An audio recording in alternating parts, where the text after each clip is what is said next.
want so. Glenn Clark Radio. Glenn Clark Radio. Glenn Clark Radio.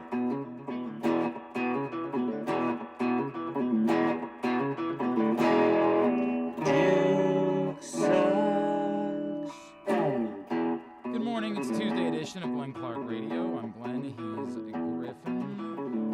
Orioles off last night, so of course definitively that means they did not lose. I was bummed Cheyenne Sellers fell a little bit at the cast where everybody expected her to go in the WNBA draft, but she ends up with the Golden State Valkyries.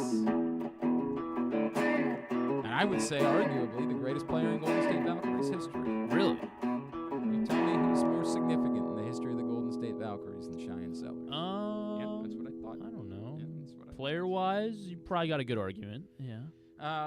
But I don't really have a take about that. I'm not going to lie. I'm not going to try to bamboozle you or anything along those lines or pretend like I know definitively that any of the players that were selected ahead of Cheyenne Sellers will definitely have worse career. I'm not.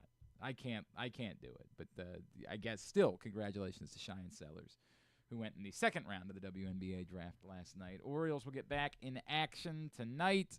What's the weather situation? I saw like a chance, like there's showers maybe around like 2 o'clock. Okay, give or but then take. good after and that? Then it looked good after that. All Windy. right. Windy. Well, we can deal with windy. Maybe I can. Well, I say that. Blowing out to. I'm trying to think of how many Yeah. lefties are in the Yeah. Cleveland lineup here. J-Rom. J-Rom's a switch hitter. I don't know. Maybe just blow it in, I guess.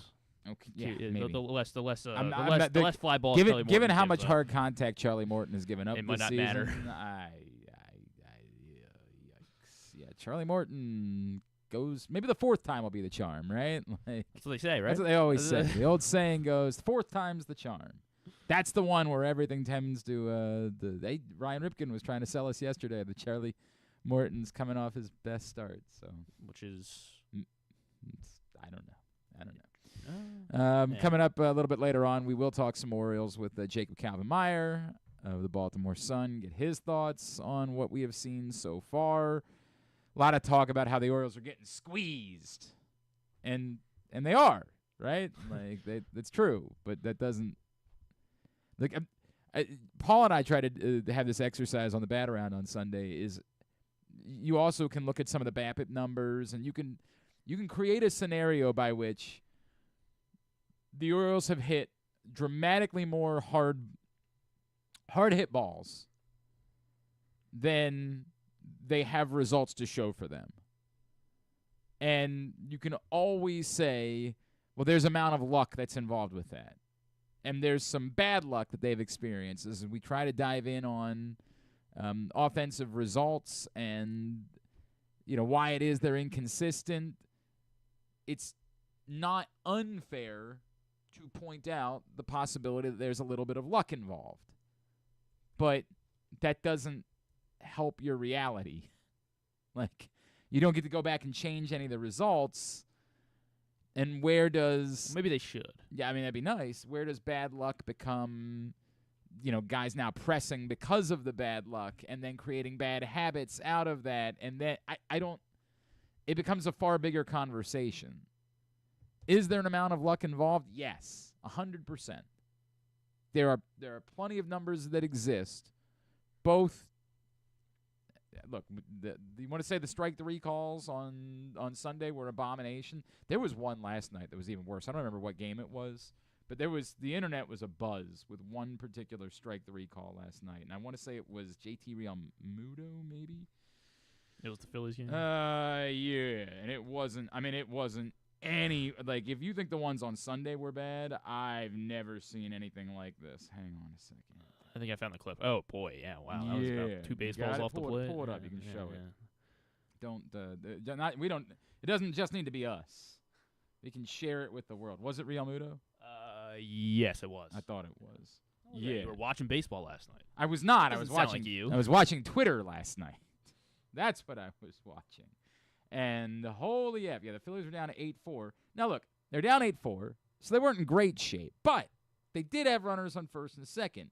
And a full count to JT Realmuto, who absolutely 1,000% should have been on base, and the bases should have been loaded, which, again, for the math majors, would have meant the tying run would have been at the plate.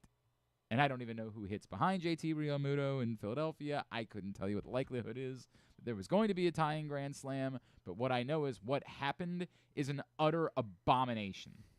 I mean, it's as bad as anything I've ever seen called by a home plate umpire. Apparently it was Tony Randazzo. Max Kepler. The old Kraut would have been up next. I mean, he certainly has some pop in his bat. He's a big boy. Yes. That is not a... And this is why whenever any of the players that we talk to just says, well, I'm glad we're not going to full ABS. Like, why? Well, then you can turn this one around, but then if the zone's like an extra half-inch larger than normal, you can still. It feels like I'm talking when I talk to. It feels like I'm talking to the people that are suffering from Stockholm syndrome. And for some of them, they make the very compelling argument that, like, well, I want to be able to I want to be able to manipulate someone's strike zone. Creed Willems is a catcher, like. You've been taught pitch framing for so long. It's part of your kind of existence now.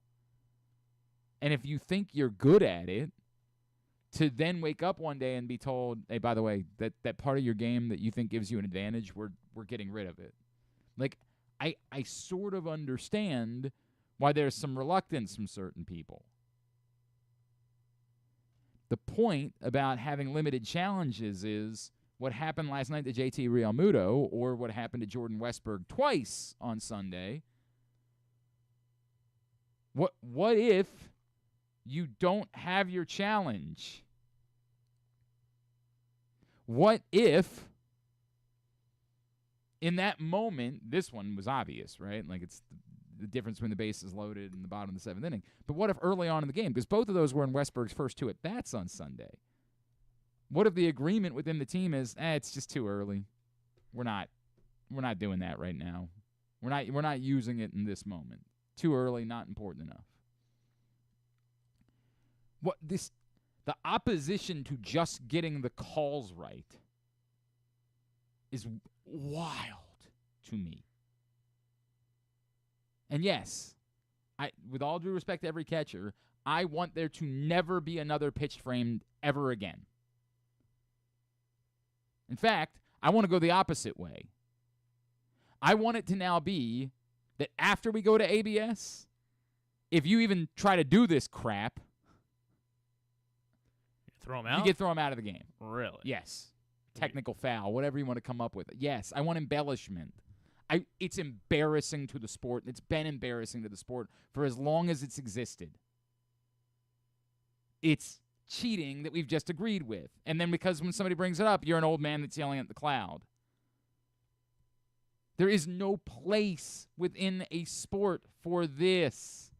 All of this that we call, well, it's just kind of clever gamesmanship. I mean, they have been doing it for over 100 years this way. Yeah. And no one at any point has thought to themselves, that's stupid. No, a lot of people actually have, but we still haven't fixed it. God, it sucks. And the idea that, like, that's what we do. We just shrug our shoulders. You see things like that last night in a major spot in the baseball game. Well, what do we do about that? I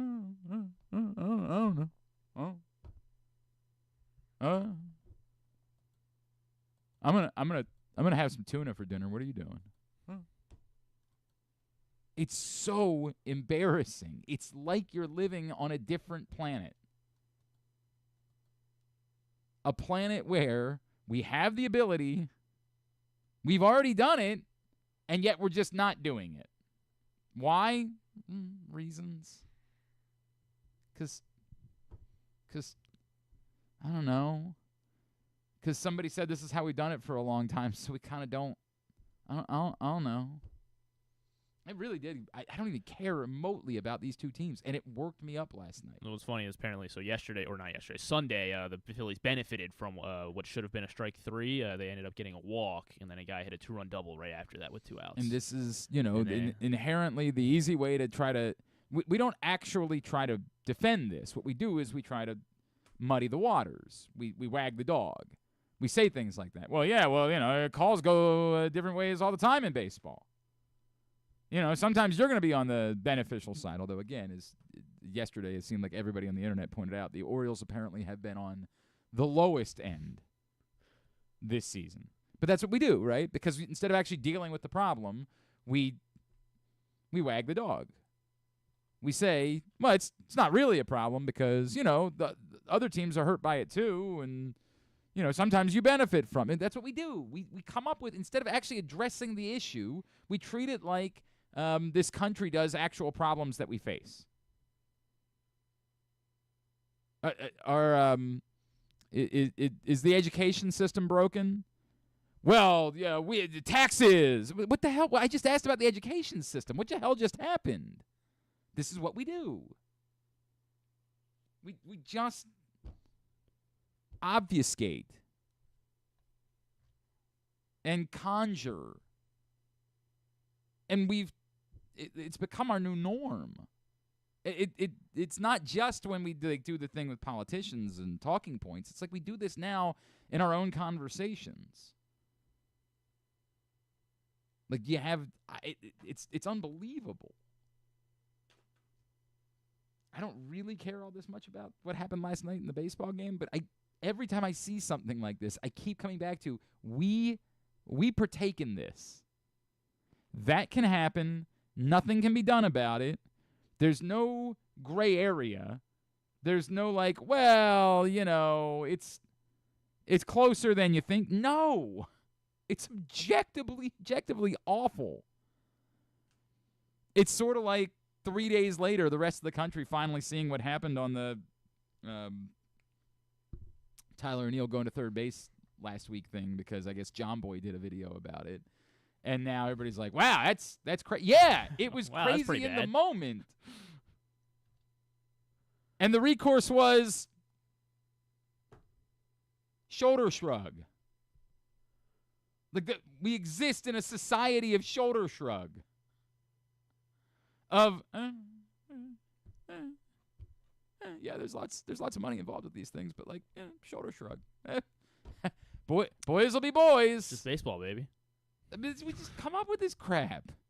Instead of there being any adult in the room, someone who steps in and says, yeah, the 4 umpires that work that game don't get to work for a month.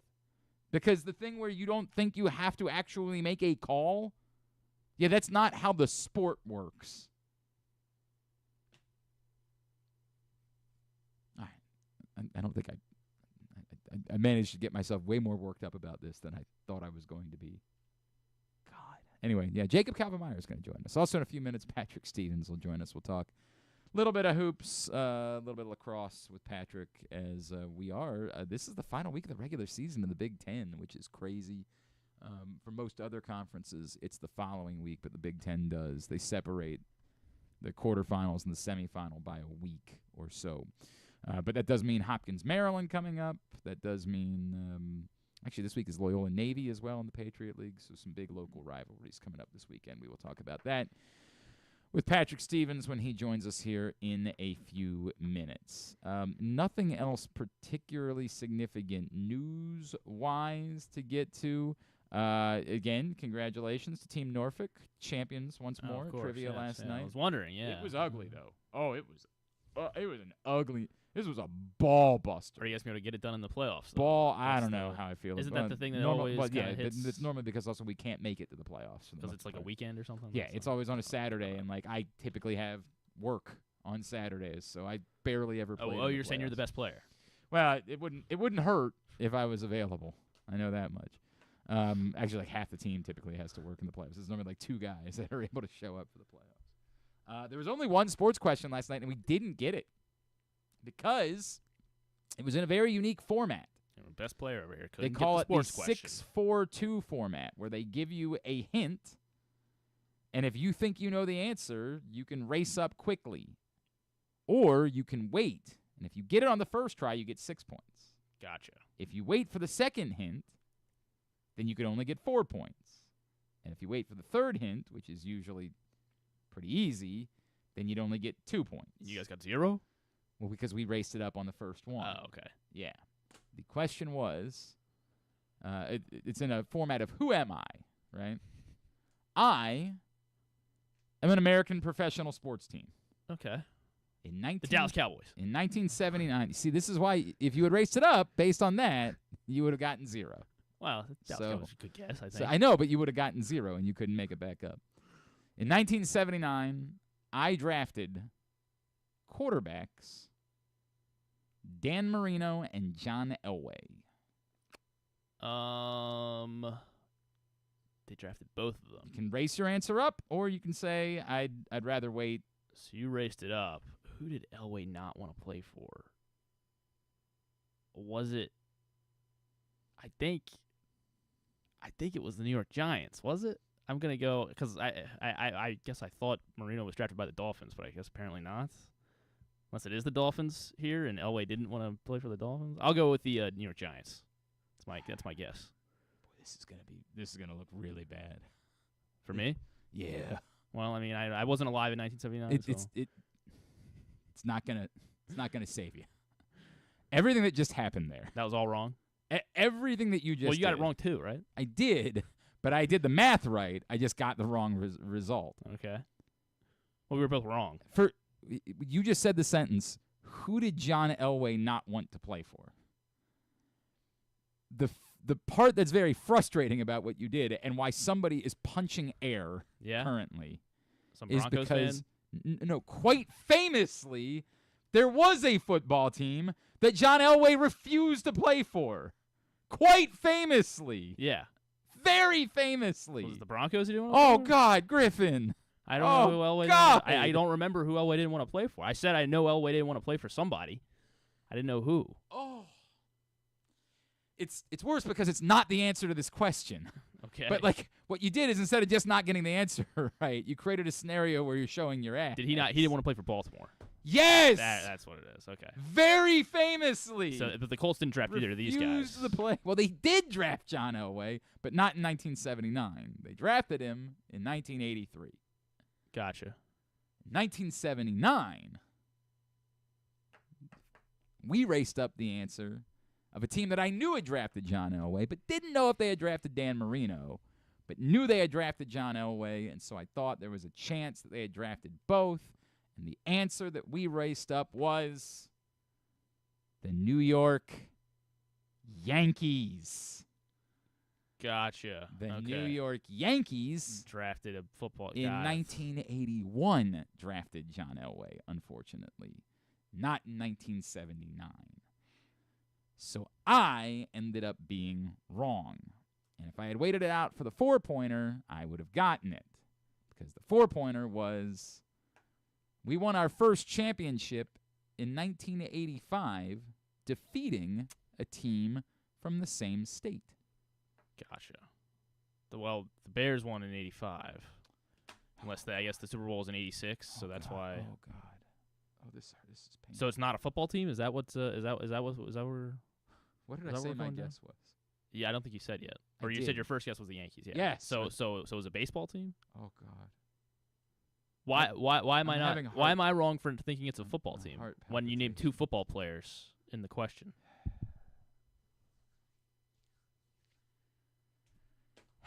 Do you know of examples of times? How many examples can you name of football players who were drafted by one team and then drafted by another team? How many times in history do you think that's happened? I guess never. So it is a baseball team? This is tough, man. I mean, so I misinterpreted the question. Well, I told you that my guess was the Yankees. Yeah. So clearly, baseball is on the table. Got it. So we don't know definitively, though, if it's baseball. I guess you're right. We don't know definitively. Yeah. Perhaps it could be a basketball team. I don't know of any times in basketball draft history where players have... I know one sport where players get drafted multiple times. maybe I'm wrong. I don't know all the rules of like the MLS Super Draft. It's totally now it didn't exist in 1979, so I'm gonna guess it probably wasn't that. But I don't know. Maybe there's rules to other leagues. Perhaps like the indoor soccer league had different rules to their drafts. I couldn't tell you. I think they were drafted to Baltimore Blast. Maybe, who knows? I couldn't say. But I do know of one league where players can be drafted multiple times. Okay. Are you familiar with that league? I guess. Yeah. I mean, baseball. Oh, is it the baseball draft? Yeah. Does that happen in hockey though too, or? I couldn't possibly tell you if I guess you're it allowed to be doesn't. drafted multiple times in hockey. I would. I guess it's like a. I don't believe full you would lifetime. be because if you're drafted and go back to college, Yeah, you're still with that team. Yeah, Correct. because one of the kids that played in the Frozen Four is like playing tonight, or tomorrow night, or something. like. So I would say almost certainly not. But I again can't say that with complete certainty because I don't know. Can you the repeat details. the first the 6-pointer hint? Jesus Christ. Because I want to hear how badly I misinterpreted it. I'm a professional American sports franchise. Yeah. In 1979, I drafted quarterbacks Dan Marino and John Elway. Okay. That was the first question. The second question was I won my first championship in 1985, defeating a team from my own state. Okay. Which rules out the Bears then because there's no other Illinois football team. This is really tough. I guess let's think of the other teams with multiple football teams. This is about as painful as I don't know who won the World Series in Actually, '85. Was it possibly the be. Giants? Was that one of the Bay Area World Series? definitely not. Then But man, for what it's worth, you and I would have gotten the same number of points on this question. so I guess we'll go Mets over the Yankees. I'll go Yeah. Mets. It's not the Mets. Okay. definitively not the Then It's definitively not. there was a Chicago World Series. It was not a Chicago World Series. I don't think Florida had Miami didn't have a team. Tampa didn't have a team either. What other states? What other teams have the same state? Was it? So Kansas City and St. Louis. All right, I'll go with the Royals. The Royals. They drafted both Marino Were and the correct answer. Yes. Elway? In 1979, they drafted both players. What was the third hint? The third hint was like my championship team included players. Oh God, who did they name? I want to say they said Brett Saberhagen, Dan Quisenberry, and George Brett. Which, to be fair, Who could that be? normally it's even easier than that on the 2-pointer. Like normally, if you hold it out for it's like a guaranteed at 2 points. Like they would say, my team name rhymes with foils or something like that, so that you are guaranteed to get the 2-pointer. There was someone on one of the younger fellows on my team was like, I don't know who George Brett is. I've never heard of him. So he's also not a sports person, so like I can understand that. Would you have gotten it if they said my team name rhymes with foils? I don't know. I didn't go that far to ask him if that was the case. Well, boy, that was an adventure. What just happened here? That was a hard question. I mean, it was a purposefully misleading question. Yeah. There's no question about that. But you could quickly figure out, Stan the Fan Charles is across the hall taping reading a special. material. You've been doing a lot of. You plan on a vacation or something? You're trying to stockpile specials? Stan, do you know who drafted Oh yeah, Stan, come Elway here for a second. and No, come here. he just walked back. He went to No, the back. he's busy delivering papers Yeah. today. He's got the new print issue of Press Box is headed out to newsstands today. You see there on the cover Felix Bautista, Kyle Bradish, and Tyler Wells. They all have something in common. They've all been through Tommy John surgery. Luke Jackson has a cover story about the hard road back from Tommy John surgery for this trio of baseball players. Stan, there was a question last night at trivia, and Griffin just botched it badly. He Glenn just got 0 utterly points. butchered it. Glenn got it wrong as well. So come here for 1 second. I'm going to see how you do with it, all right? It's Tommy John surgery was named after Tommy John. Thank you. There you go. That's it. That's the one. Griffin said, I thought it was Leonardo da Vinci. Like, Griffin, he was close. This was the way the question was phrased. Yes. I am a professional. Who am I? I'm a professional sports team. In 1979, Yeah. I drafted quarterbacks Dan Marino and John Elway. You're a professional sports franchise. Professional sports franchise. You drafted In John 1979. John Elway and Dan Marino. John Elway was drafted by the Colts. Well, we had quite the adventure with Griffin struggling with that. Okay. He was But drafted by that the was Colts. not in 1979. What year was that? That would have 83. been 83. Right. 83. Okay. Yes.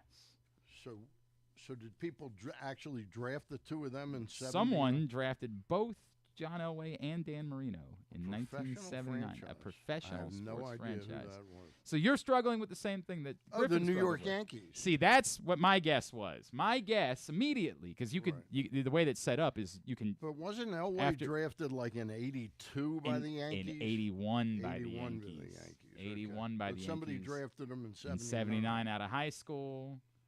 And it's the same organization. Apparently drafted both. Pittsburgh The Pirates. second clue was I won my first championship in 1985 defeating a team from the same state. Kansas City Royals. Exactly right. Okay. Exactly right. They drafted Elway and Apparently Marino. drafted both Elway and Wow, Marino that's in a great trivia 1979. It question. is a very good trivia question, and it got me because I went with Yankees as well. Yeah. I raced up my answer thinking I've solved the riddle here, and it turns Now, out was this the in a Yankees thing was trivia 81. contest? It was. We were playing trivia last Okay. night, and that was the way that. Congrats on both being alive. And No, I was not alive in 1979. oh, So well, that's right. We got it yeah. wrong. Well, What congrats to Dan on position being did alive. Marino play? that's a good question. Dan Marino. Catcher. Elway was an baseball. outfielder. Yes, correct. Baseball. Dan Marino. He was a shortstop. There was a pitcher and a shortstop. Pitcher, shortstop. Apparently, Like Cal Ripken. He hit was a- over 500 in high school, and yeah, Cal Ripken was both a pitcher and shortstop. That is Could have correct. won a world, and he could have won He- a Could have championship been in a his Hall sport. of Famer. Right? Could have been a Well, he Hall could have of won an actual championship. Yeah, he to the could have won point. a Yeah, he never championship, did yeah. that in football. He was drafted in the 4th round by the Royals. All right, boys. Go out to your Good neighborhood Royal trivia, Farms, pick up yep. this print issue of Press Box, which is Out now today. available. It was promised to be delivered tomorrow, And oh, look and at it's you. always a day early. Over delivering, then, is what we call that. Day early, go get that print issue of Press Box. Woken up a day early. Hey, man. You were busy recording your special. Don't they understand that? They go get that today. All right, when we come back in, Patrick Stevens will join us as he does every Tuesday. That's next. It's Glenn Clark Radio. Driving in Maryland? Did you know an Easy Pass from DriveEasyMD.com can save you time and money? Of course you did, because you are a thrifty driver. An antenna reads your Easy Pass transponder and automatically deducts the toll from your Easy Pass account. There, you just saved money with Easy Pass, all without slowing or receiving a notice in the mail. Well done, thrifty driver, well done. Get your Easy Pass at DriveEasyMD.com. Baltimore's Classic 5 golf courses make golf fun and affordable. All 5 local courses, Pine Ridge, Mount Pleasant, Forest Park, Carroll Park, and Clifton Park, are challenging and fun for players of all skill levels. Book your tee time today at classic5golf.com. Discover luxury without limits at Live Casino and Hotel Maryland. This April, unlock a world of high-fashion delights and exclusive style. Earn entries daily starting April 1st and join our drawing on Friday, April 25th. 19 will win up to $2,000 in cash and free play. And one grand prize winner will take home a curated Versace homeware collection. At Arundel Mills, must be 21. Please play responsibly. For help, visit mdgamblinghelp.org or call 1-800-GAMBLER. Gambling can be a fun and entertaining experience, but there are risks involved. If you're planning on betting on the game at the casino or on your phone or computer, know your limit, stay within it. Set a budget and a time to stop. Remember, gambling isn't a financial solution, and it doesn't mix well with alcohol or drugs. Know the risks and have a plan before you begin gambling. For free and confidential services, call 1-800-GAMBLER 24/7 or go to helpmygamblingproblem.org. The latest edition of Press Box is available now, and on the cover, Luke Jackson looks at the long road back from Tommy John surgery for Orioles closer Felix Bautista, as well as Kyle Bradish and Tyler Wells. Also inside, we learn more about new Maryland basketball coach Buzz Williams from the players who have played for him at other stops. Plus, evaluators around baseball chime in on Orioles' top prospect Samuel Basayo. Press Box is available for free at over 500 locations throughout the region, including 60 Royal Farm stores. Or you can read the entire issue online at PressBoxOnline.com. Where you can also find great betting advice and the best daily coverage of the Orioles, Ravens, and Terps. Contrary to what some people believe, I actually like this guy. when he sleeps. Glenn Clark, talking sports. All right, back in here on GCR as we continue along on a Tuesday edition of the program. Yeah, Dave is having some fun with Griffin and the John Elway thing. Dave said, yeah, yes, famously, there was a guy who played for the Giants that used steroids. Who was it? All right. Hey, God, he got it kind of eventually. Melky Cabrera, right? Yeah, that's the one. Well, might have been. Might have also been. Could have been all of them, frankly, for what it's worth. A lot of guys fit that bill.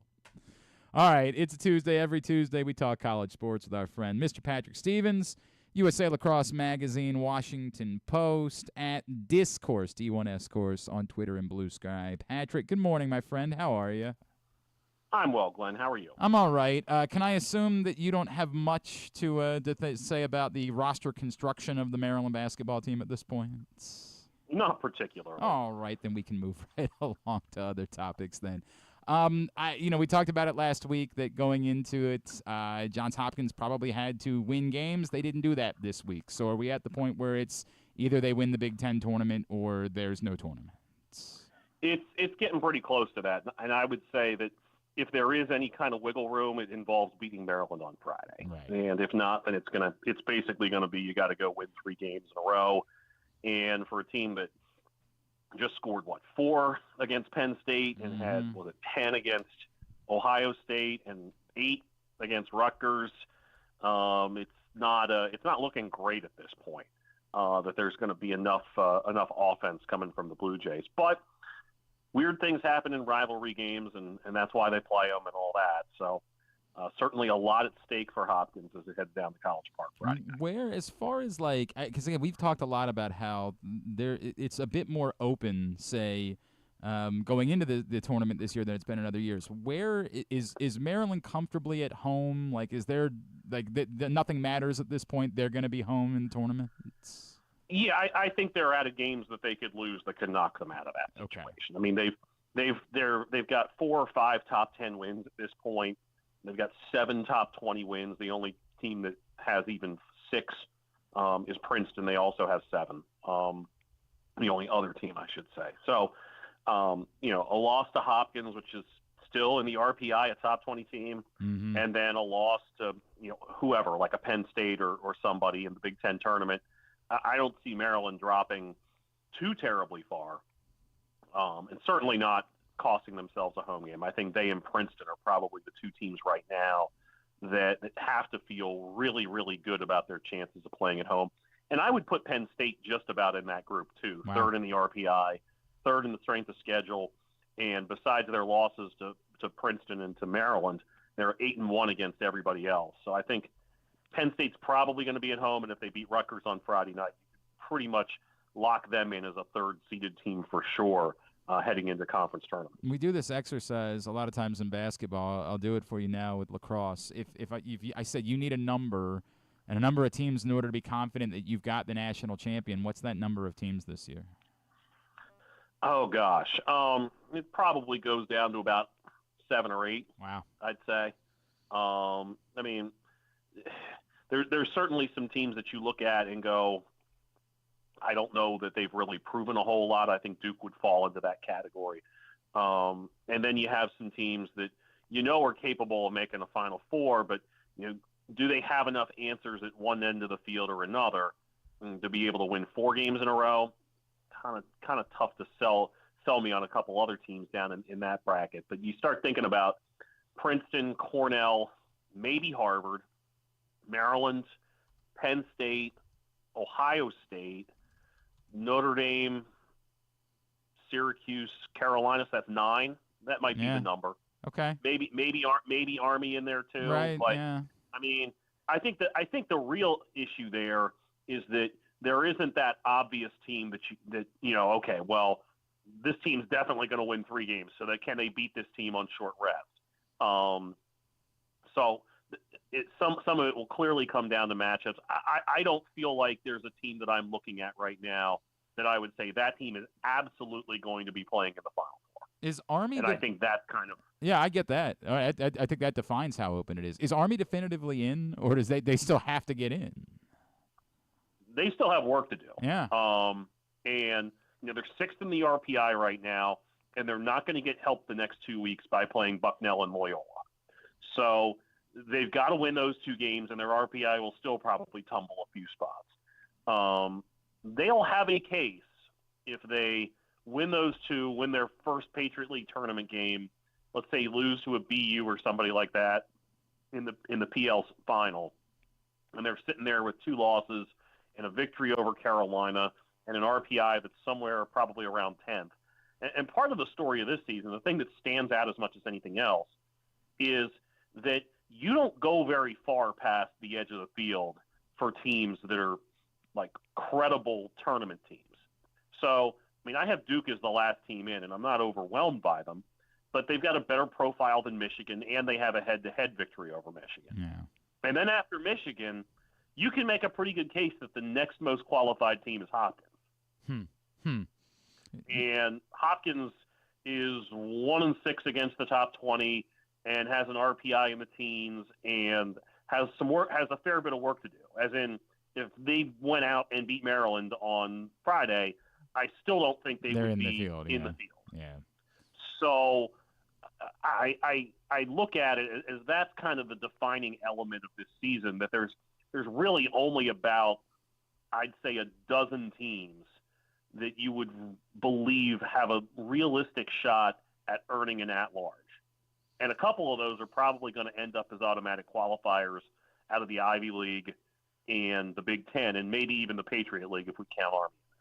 He is Patrick Stevens. He's with us here on GCR as he is every Tuesday. Speaking of the Patriot League, that's the other local game on Friday night. And while certainly neither of these teams look like they are legitimate NCAA tournament threats, Navy nearly beat Army this past week, but because they didn't and Loyola hasn't fully died yet, I guess there is still at least a level of semi-intrigue going into this, because it almost kind of seems, I don't want to say eliminator, that's probably the real wrong way of saying it, because it seems unlikely Loyola could beat Army afterwards, but I guess it's not completely irrelevant going into Friday night. It's not completely irrelevant, but I do think it for Navy, you're simply trying to get into the conference tournament right now, which is kind of crazy because with 2 minutes to go, 2.5 minutes to go on Saturday in regulation, you're sitting there thinking, gosh, if Navy holds on here, they'll have a head-to-head tiebreaker against BU and a head-to-head tiebreaker against Army, and they'll finish with Loyola and Bucknell, and they'll have a credible chance of actually hosting the Patriot League tournament. Right. And that's obviously gone by the wayside with Army being able to dig that one out. But, if you're Navy, you don't feel great, but you certainly walk away from that game against Army feeling like you can do a lot of things because you managed to stay in the game and score 11 goals against that defense. But at the same time, you're probably, and this is an annual deal coming off Army-Navy games, you're probably just flat out exhausted from everything that went into the week. Sure. So I think that's the thing that Navy has to guard against is, you're talking about a shorter week now too, because you played that game Saturday, this one's Friday. How do you reload the musket?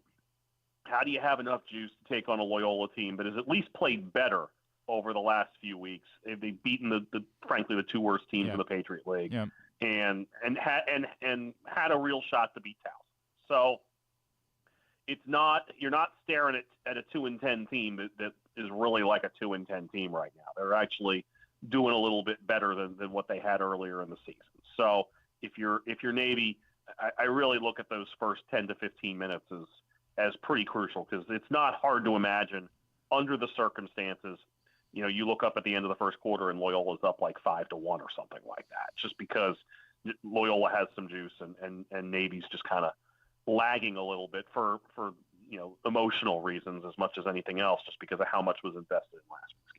And then as far as the other locals are concerned, I guess you start with Towson, and they just kind of keep right on rolling and putting themselves in shape to have a shot to get in. Well, Towson, CAA is a one-bid league, and if they beat Fairfield on Saturday, they're hosting the conference tournament. So, I think I think that's actually a good spot to put Towson in, where you're in a situation where that last game might not mean a whole lot. Like you can certainly go and play hard and do all the things you want to do up at Hofstra, but it isn't a game that'll have a whole lot of stakes if you beat Fairfield. You win that game, you're locked into the 1 seed. Obviously you might end up playing Hofstra again if you lost. It might affect who the 4 seed is in that last game. But I think for Towson, having handled its business against Hampton last week, I think that was an easy box to check for them. I think everybody's taken their turn in the CAA doing that. And now if you're Towson, can you knock off a really good Fairfield team that just went to Delaware and won by 3 the other day? So Towson certainly in good position. And while we're at it on the locals, UMBC tied for the league lead in the American I saw East. that. Well, I saw that they were technically sitting by themselves in first because I guess Bryant hasn't played a 5th conference game yet, but they don't have the tiebreaker against Bryant, correct? So they're not really in position to host. Correct. They need to beat NJIT, which is one of the weaker teams in the league, and they need Bryant to lose to either Binghamton or UMass Lowell. And so that's basically how it breaks down. If one of those things happens, if Bryant loses one of those games and UMBC wins its last conference game this week, then UMBC hosts the conference tournament. Otherwise, if Bryant wins the 2 games, the tournament will be up in Rhode Island. That's the reality for everybody going in. And again, it's still also Friday is just Johns Hopkins, Maryland, right? And if you've never been, at some point in your life, you should have been to a Hopkins, Maryland game by this point, down in College Park Friday night at 8 o'clock. All right, anything else on the lacrosse front that's worthy of discussion, or do you want to go ahead and play the game? Let's play the game. Patrick Stevens, can you name the teams that this particular player has played for? This person's name came up because I was trying to explain to Griffin that things were so bleak that I was certain that this guy had either been an Orioles MVP one year or was damn close. He played for 4 other teams in his career. His son was a baseball player as well.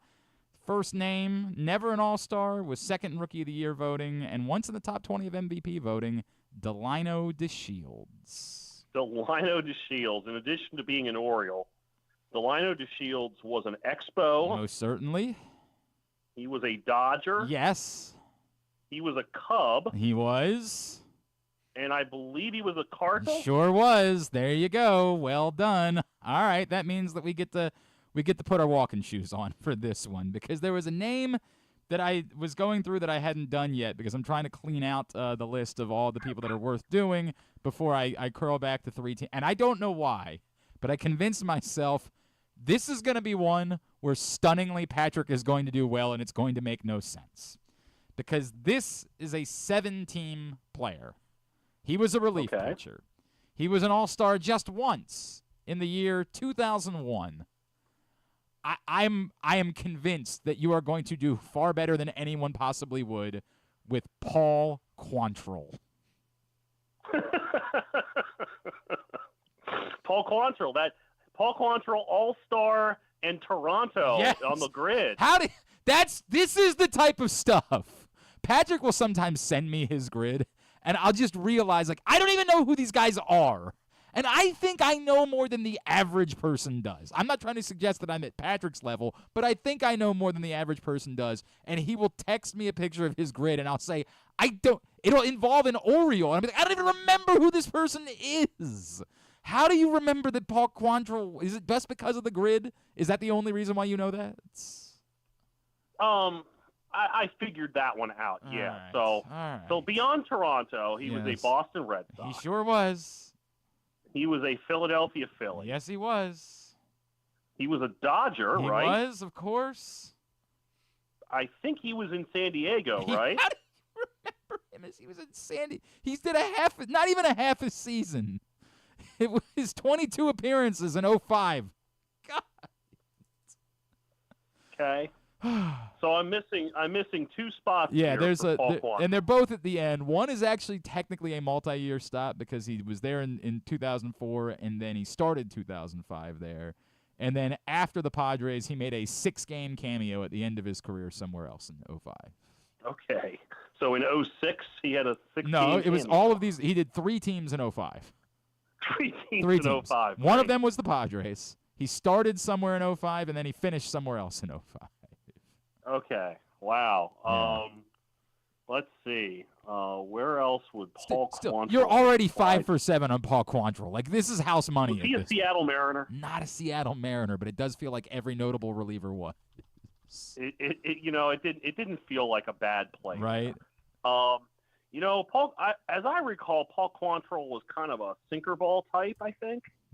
And that feels like somebody that might have rolled the dice in Colorado. Oh, man. The other expansion team from that time, the Marlins, were where Paul Quantrill ended with a 6-game cameo in 2005. 2004 and 2005 split between the Yankees. The Yankees were the other one for Paul Quantrill. All right, the other name that I had was Brent Rooker, 4 teams. I actually don't know Brent Rooker. I know Oakland, obviously right? Oakland, right? Yeah, of course everyone knows that. I frankly don't remember where else he was at. That would make 2 of us. I did remember one. I remembered he was a Royal. I did remember that. But the other 2 were the Twins and the Padres for Brent Rooker. I assume you're in College Park on Friday nights? Yeah, College Park on Friday for Hopkins, Maryland, and then Towson and Fairfield on Saturday. Very good. At Discourse, D1S Course is how you follow him on Twitter and on Blue Sky. This man knows his Paul Quantrill. Patrick Stevens, always appreciate you, buddy. We'll talk again next Tuesday, all right? Awesome, bud. Take care. That's Patrick Stevens with us every Tuesday on GCR. Yeah, both Hopkins, Maryland, and Loyola Navy are Friday night. Both are on TV, too. But unfortunately, Loyola Navy, not very relevant. It's more like Loyola's got slim hopes of reaching the Patriot League tournament still by virtue of just not completely drowning. And Navy needs to show that they can bounce back after, as Patrick pointed out, just a really tough loss against a very good Army team, like very good team.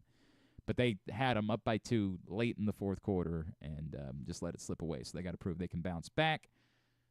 Because if they do not, then at least there is still some interest going into the final week. Because then if Loyola either beat Army, which seems completely impossible, but hey, look, man, or Navy. Do they know who's giving the pregame speech yet? It's a great point. It's a great point. Probably not your boy.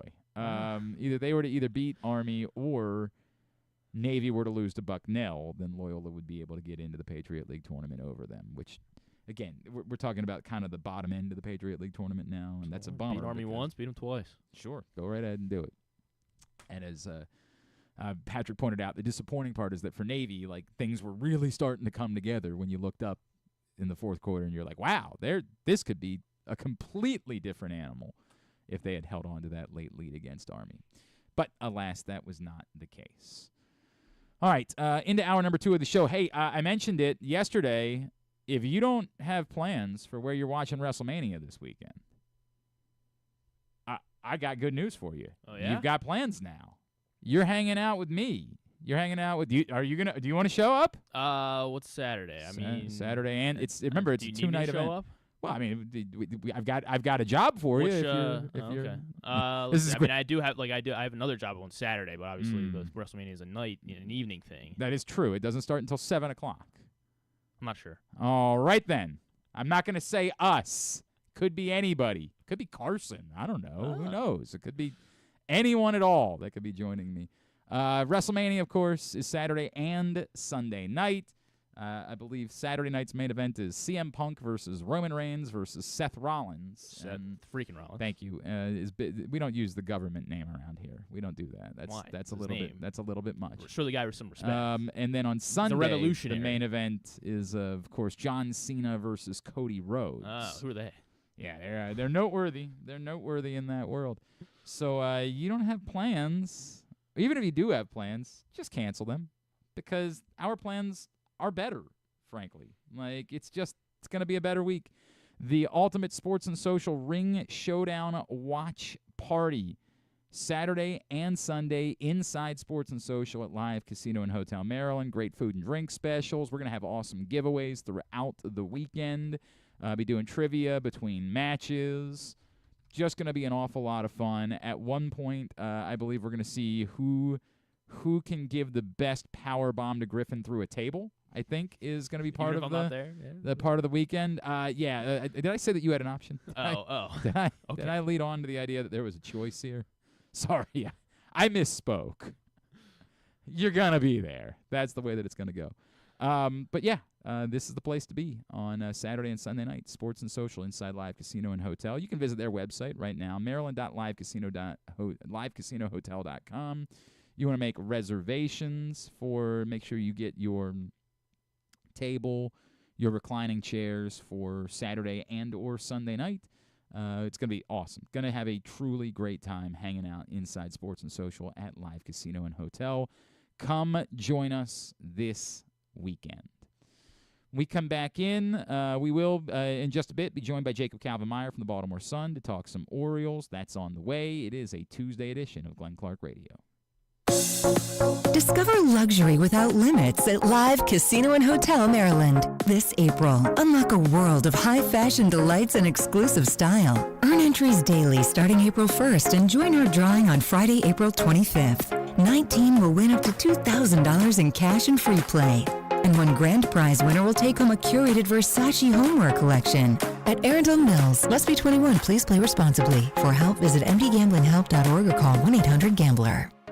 Driving in Maryland? Did you know an easy pass from driveeasymd.com can save you time and money? Of course you did, because you are a thrifty driver. An antenna reads your Easy Pass transponder and automatically deducts the toll from your Easy Pass account. Learn more at driveeasymd.com.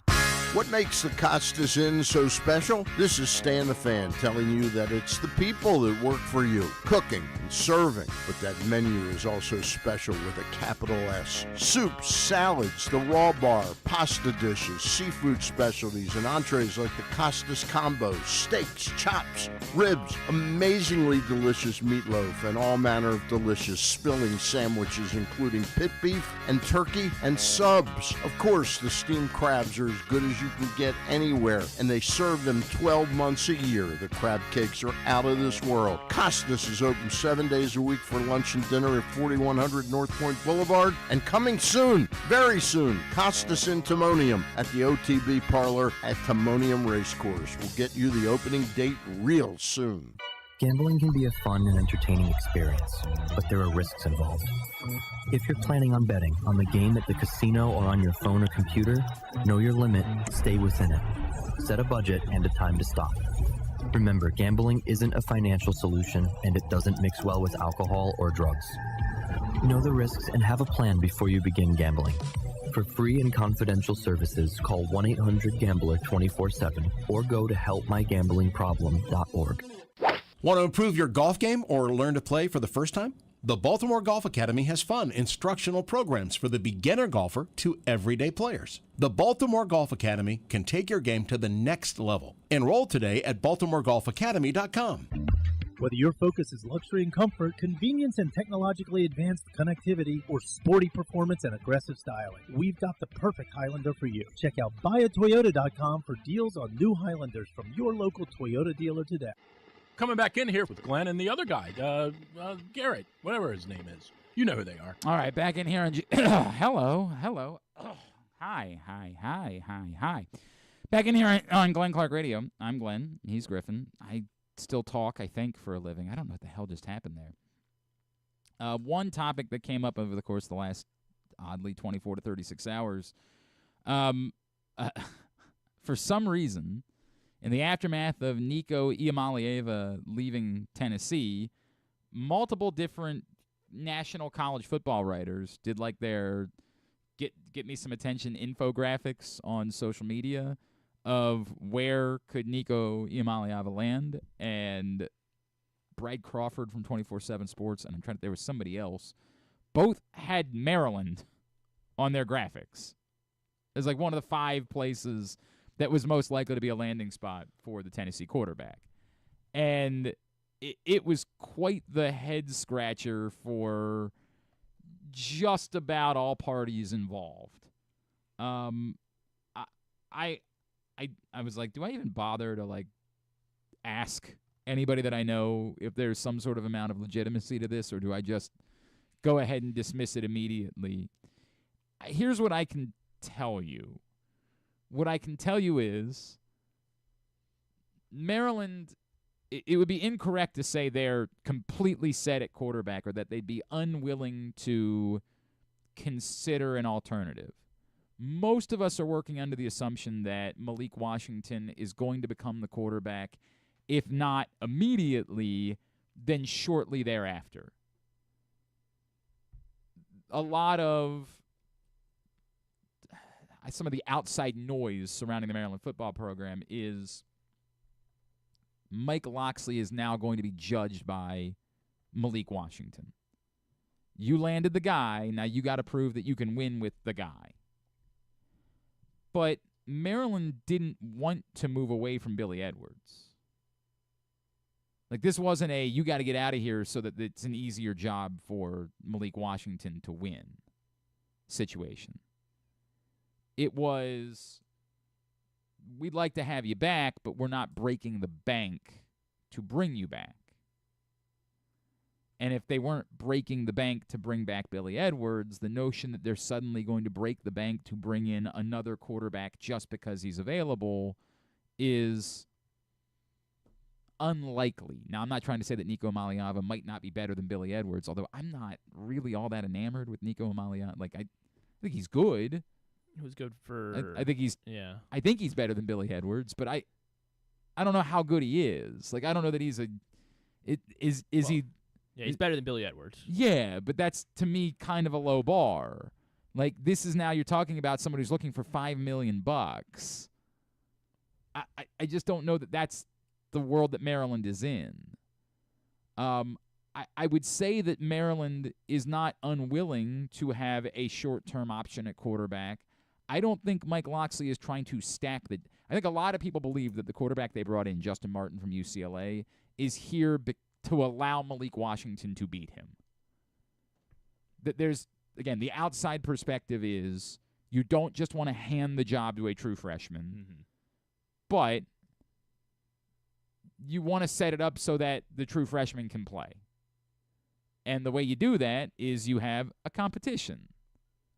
And he can beat that guy and earn the job. So you didn't give it to him, he earned it. So that the argument is there was a specific choice as to why Justin Martin was the quarterback they got out of the portal, because there's this belief that Malik Washington should be able to beat him out. I don't know that that's actually the case. I don't know that Justin Martin won't be the starting quarterback to begin the season for Maryland. As much as we say in this player-driven era, you better do everything that a player wants. Like, you land a guy like Malik Washington, you better cater your entire program to him. There's truth to that generically in football. I'm to understand that the relationship that Malik Washington has with Mike Locksley, there's an understanding there that it's not just a given. That there was not a, I'll come to Maryland so long as week 1 of my freshman season, I'm definitively the starting quarterback, no questions asked. Which, again, doesn't mean he might not still end up being that guy. But I am to understand it wasn't a condition of Malik Washington agreeing to go to Maryland. I don't know where this came from. Somebody was pushing the idea that the reason why Nico Maliava would end up at Maryland is because Talia Tungavailoa, hey, look, like, we just hear guys that have, like, A's at the end of their last name and kind of assume that they're that's cousins or something like that. Like, that was making the rounds yesterday on social media. I do not know of any relationship between Nico Maliava and Talia Tungavailoa. Nico's not from Hawaii. He's from California. Now, he is of Samoan descent. Right. And it's so if anyone was going to do that, play that game, wouldn't you be like, oh, Oregon? Like, I mean, sure. I guess that would be the type of, I don't know, who is it? I don't think that. Well, I mean, I'm sure they have. I'm sure they got a quarterback out of the portal. It's but I don't. It's not like a Dylan Gabriel or anything. Yeah. Well, I just don't remember. I don't remember what they might have done at the quarterback position. I saw USC being connected. Like, he's from Southern California. That makes a lot of sense. I just couldn't come up with any logical thing other than to say that for as many people who, just because they don't know what they're talking about, like to default to Mike Locksley's not a good coach and just try to use his record, like weaponize his record at New Mexico against him. See, and this came up during all the Kevin Willard stuff. Why would you give money to basketball when you give more money to a coach whose record is blah, blah, blah? As I've told people before, within football circles, there is a strong belief in Mike Locksley, the quarterback developer, and Mike Locksley, the offensive mind. It's easy to say, well, like, yeah, he succeeded at Alabama because anybody would succeed at Alabama. And forget that, like, that's absolutely not true. Alabama did not have NFL quarterbacks prior to Mike Locksley. I mean, I guess technically Greg McElroy made the NFL. Like, it was like a 7th-round pick or something like that. Played for a year. Like, they were way more of a defense and run the ball organization until Mike Locksley got there and had more of an influence. And then, obviously, Tua and Jalen Hurts, and it sort of changed things from there. And by the way, since then, they haven't exactly been an offensive powerhouse. And I'm not trying to say that that means that Mike Locksley gets all of the credit for it. I think that would be silly. But around football circles, they would tell you he gets a lot of the credit for it. And so the only thing I could come up with is that, like, maybe Nico Maliava really wants to get into the NFL, and he's been told by people in his camp, you should go talk to Mike Locksley. Now, somebody would say, what proof? I mean, Mike Locksley couldn't get Talia Tagovailoa into the NFL. I think all of us who watched him would say, yeah, nobody was doing that. But that's the only thing I could come up with. Otherwise, it's utterly and completely nonsensical. I mean, wildly nonsensical. The idea of Maryland being the place that's going to throw $5 million at Nico Iamaleava. For the record, apparently there has been some sort of conversation connection between Oregon and Nico Iamaleava. That's not very surprising at all. And they also have another UCLA quarterback that just transferred in, Dante Moore, who redshirted last year as a freshman. I believe you. I believe you. All right, very good. Let's talk some baseball. Orioles open up a series against the Guardians tonight. Joining us now, he, of course, covers the Baltimore Orioles for the Baltimore Sun. He is Jacob Calvin Meyer, and he's back with us here on GCR. Jacob, it's Glenn. It's always good to chat, man. Thank you for taking the time for us. Thanks for having me on, guys. Jacob, I was having this conversation with someone on Sunday about the volatility of the offense, and the question came up about luck, right? Because we know there have been an exorbitant number of hard-hit balls. You pointed out that they've also been squeezed a little bit more by umpires than everybody else has. And I find myself saying, like, the pitching to me is still more concerning than the hitting is, because I do still think they have the horses that they can get the hitting turned around and at least be more consistent. But I don't know that I can say all of it is based around luck either. It does seem like they have had some bad luck early on, but it just feels like there's something – I don't know how to define it. I've used lethargy. There's something stranger that seems like it's been going on with this offense dating back to last season. Yeah, you touched on a big part of it there, right? So I sort of look at it in two ways. Right, from a 30,000-foot view, as somebody who I do care about numbers, and I do care about being honest, and I do care about analytics and all that stuff. All of the talk about consistency and all that stuff, it's not as important because we can very easily be swayed by our emotions when it comes to stuff like that. And so this first 15-game stretch and the fact that it's been inconsistent, that in no way, shape, or form means that they're going to be inconsistent for the remainder of the season.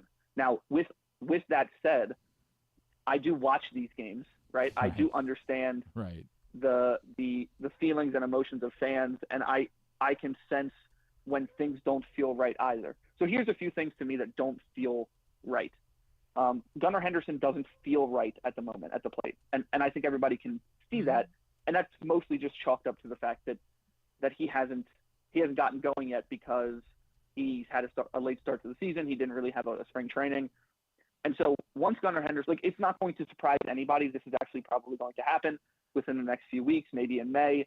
Gunnar Henderson is going to go on an absolute tear. He's going to be the American League Player of the Week, and the Orioles are probably going to win a bunch of games when that happens. So that's one thing. The second thing is Colton Cowser, while certainly not the beacon of consistency, he's missing from this lineup and from the outfield, and that's a big part that this team's missing. Heston Kjerstad has filled in okay at times, but he's no replacement for Colton Cowser. One thing that Cowser does bring to the lineup every day is somebody who is going to see a lot of pitches, somebody who is going to grind out at-bats. A lot of those at-bats end in strikeouts. Some of them end in home runs. And he also walks a lot. So that's something that's missing from the lineup as well.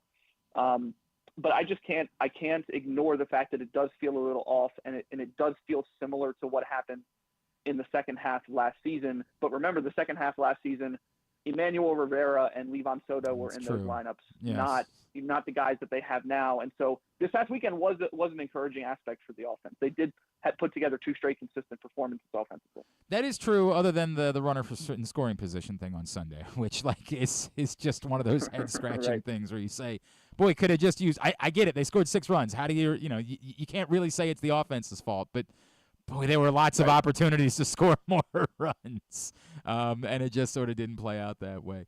I say all this to say I think that the offense, to your point, I think that it's going to be straightened out to at least some extent. I don't have any idea what to make of what the pitching is going to look like, because we can keep saying, hey, Grayson and Zach Eflin should be back in the coming weeks, and if they do, that does solve a lot, right? Like, it solves a lot of things, but that's 2.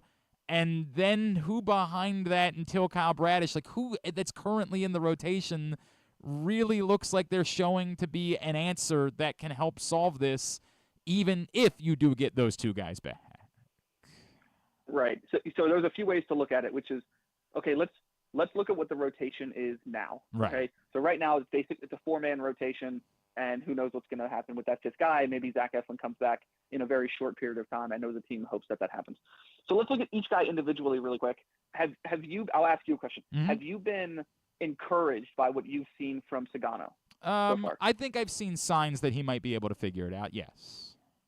Right. I think he's been generally encouraging, and I think he's shown that he has a pretty high floor.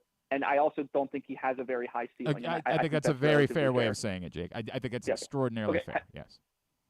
Yeah. What have you? And then let's look at Cade Povich. Have you been generally encouraged by what I'm so torn. I'm so torn on Cade Povich. Yeah, right? I know. I'm so torn, Jacob, because I want to give him credit. My friend, former Orioles pitcher Steve Johnson, always gets on me about how much limiting damage is a story of pitching, right? Like, it's part of the art. Right. And you've got to be more respectful towards it. But I am you cannot survive with a 1.8 whip. Like, you can't be a major league pitcher, and it's luck as much as is anything. I want to be encouraged. I think Cade Povich is showing that he could be a major league pitcher. I don't know that he's someone that I've got to keep holding a rotation spot for a team that's trying to win. Does that make sense? I think that's fair as well. I would say Cade Povich is not any lower in my mind than he was a month ago or at the end of last season. I think that's fair. So I think that's fair. Yeah. At the very least, he's held water. Okay. So really what we're talking about with the rotation, which is worth noting, is the second worst in Major League Baseball right now. Mm-hmm. And the only reason they're not the worst is because the New York Yankees rotation is awful. Right. So right now it's really 2 guys, and it's Morton and Kramer. Mm-hmm. And I think it can be helpful when you're looking at the rotation instead of saying, like, oh, the starting pitchers or the rotation. It's really 2 guys, and I think they each have their own struggles and concerns at the moment. Charlie Morton's, his command has been really off. His curveball is not getting the swing and miss.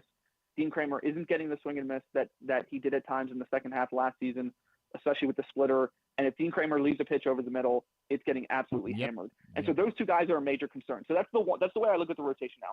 The way that you can look at the rotation, if you're going to be rosy about it, which I think it could be relatively fair to think that this rotation is going to finish ahead of 29th in Major League Baseball, which I think it probably will. Now, will it finish ahead of 19th? Probably not. Right. I think it'll probably be a bottom 10 group, and I still think they can survive with that. But if you look at it with like orange-colored glasses, okay, in 2 to 3 weeks, Eflin returns. In a month to 5 weeks, Grayson Rodriguez returns.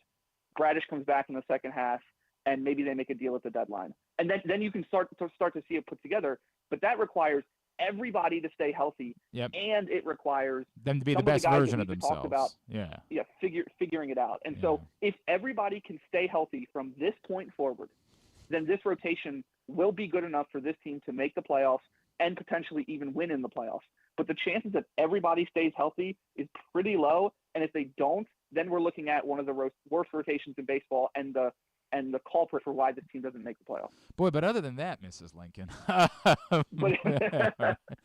Jacob Calvin Meyer, Baltimore Sun, is with us here on GCR. Jake, everything you just said is about, I think, is dead on, right? Which is that is the reality that faces them. Like, they need a very specific set of circumstances to work, and I think it's why the struggle. And I don't like being, retroactive, but I think that it's why so many people are struggling to try to make heads or tails of, like, accepting it as factual, the reports that the offer to Corbin Burns was the highest AAV in baseball history, and then the backup plan was meh. Like, it was, let's see if maybe Charlie Morton still has something in him. Like, I think that's why it's so confusing and perplexing to figure out exactly what the plan was, and why did you think, yes, it's easy to say, well, they didn't assume that both Grayson and Eflin were going to get hurt.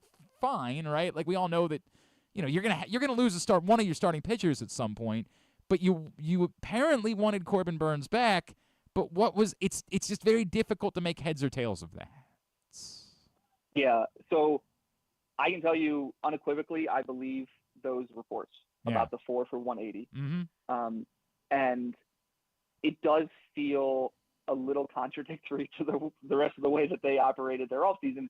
And so, Michael Elias really hasn't been asked a ton of questions about this specifically. Perhaps the next time we talk to him, it will come up because, this all happened within the past week since media out in Arizona talked to Corbin Burns.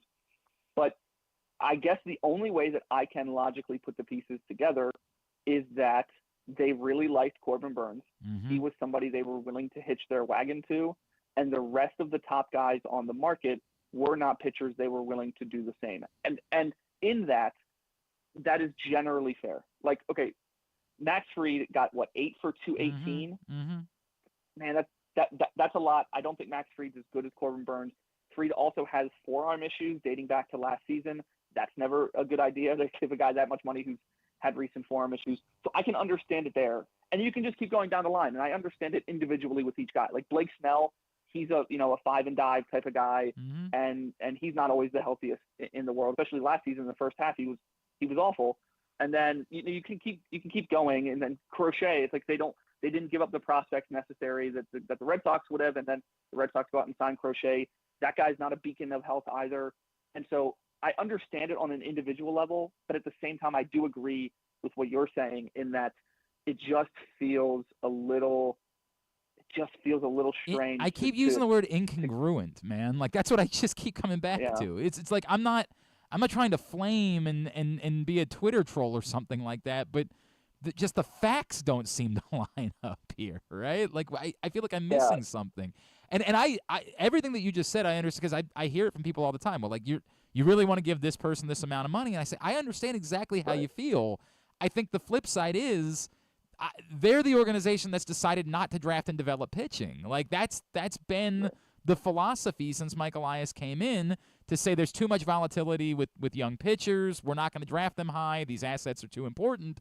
Again, all good, but at some point you have to have pitching. Like, it can't both be that it's too volatile for the young guys and it's too volatile for the free agents. Like, there has to be somewhere that you're willing to take a risk on volatility with pitching, because otherwise you're going to end up, like we're talking about, with not having enough pitching. Right, and what you do with that philosophy, which isn't necessarily the wrong one. You look at this crop of position players, and it's a really good young core. But the problem with that philosophy, in theory, is that your margin for error when you do acquire pitching is really small, and so then you have to hit every time you go out and acquire a pitcher, and aside from Eflin, which is worth massive noting, hit, 100%, no question, massive hit, best move of the deadline. They also made arguably the worst move at the deadline in Trevor Rogers. They gave up 2 players. They gave up a player in Kyle Stowers that I'm not sure teams valued super highly. They probably viewed him as more of a fourth outfielder. Worth noting, Kyle Stowers is off to a great start to the season. That's really good to see for a guy that was a lot of fun to cover here. Very likable. And then Connor Norby, a guy who was a fringe top 100 prospect. And you give those 2 guys up for Trevor Rogers, who, he's still got a year and a half left here, but man, not the best start. And then you can go back to Jack Flaherty. They didn't give up much for Jack Flaherty, but just another kind of whiff there. And so, and you look at the free agent relievers that Mike Elias has signed, and then Charlie Morton isn't working out. And it's just what you do when you don't draft and develop pitching, which they haven't done yet. And worth noting, it's really like the 2019 they didn't take like any pitchers, and then 2020 was a 5-round draft. Yeah. And then 21 and 22 they did start to draft some pitchers. So I think the way to judge this regime and development team with the young pitchers will come in a couple of years once these guys start to get older. Brandon Young, for example, was not even drafted in 2020, and he looks pretty good. So, but your margin for error is smaller when you operate that way, and it makes it so that you need to hit on every single move that you make, and they haven't done that in free agency or via trade. Let me knock out a couple with you to follow that up, because you referenced it earlier that part of the solution can, of course, be acquiring pitching in season. Do you, to be fair, as good as the Eflin trade was, it wasn't terribly costly, right? And that's part of what makes it such a great move is my Right. God, that was a no-brainer. Even in the moment, it felt like a no-brainer. Like, of course you can pay this price for Zach Eflin, even if he's not as good as he's been. He was at least a qualified major league pitcher. It was an obvious thing to do. But do you feel like that they're, given the timeline, anywhere closer to being willing to make like a really uncomfortable move for starting pitching, paying a price beyond what it is they've been willing to pay so far in trades that they've made?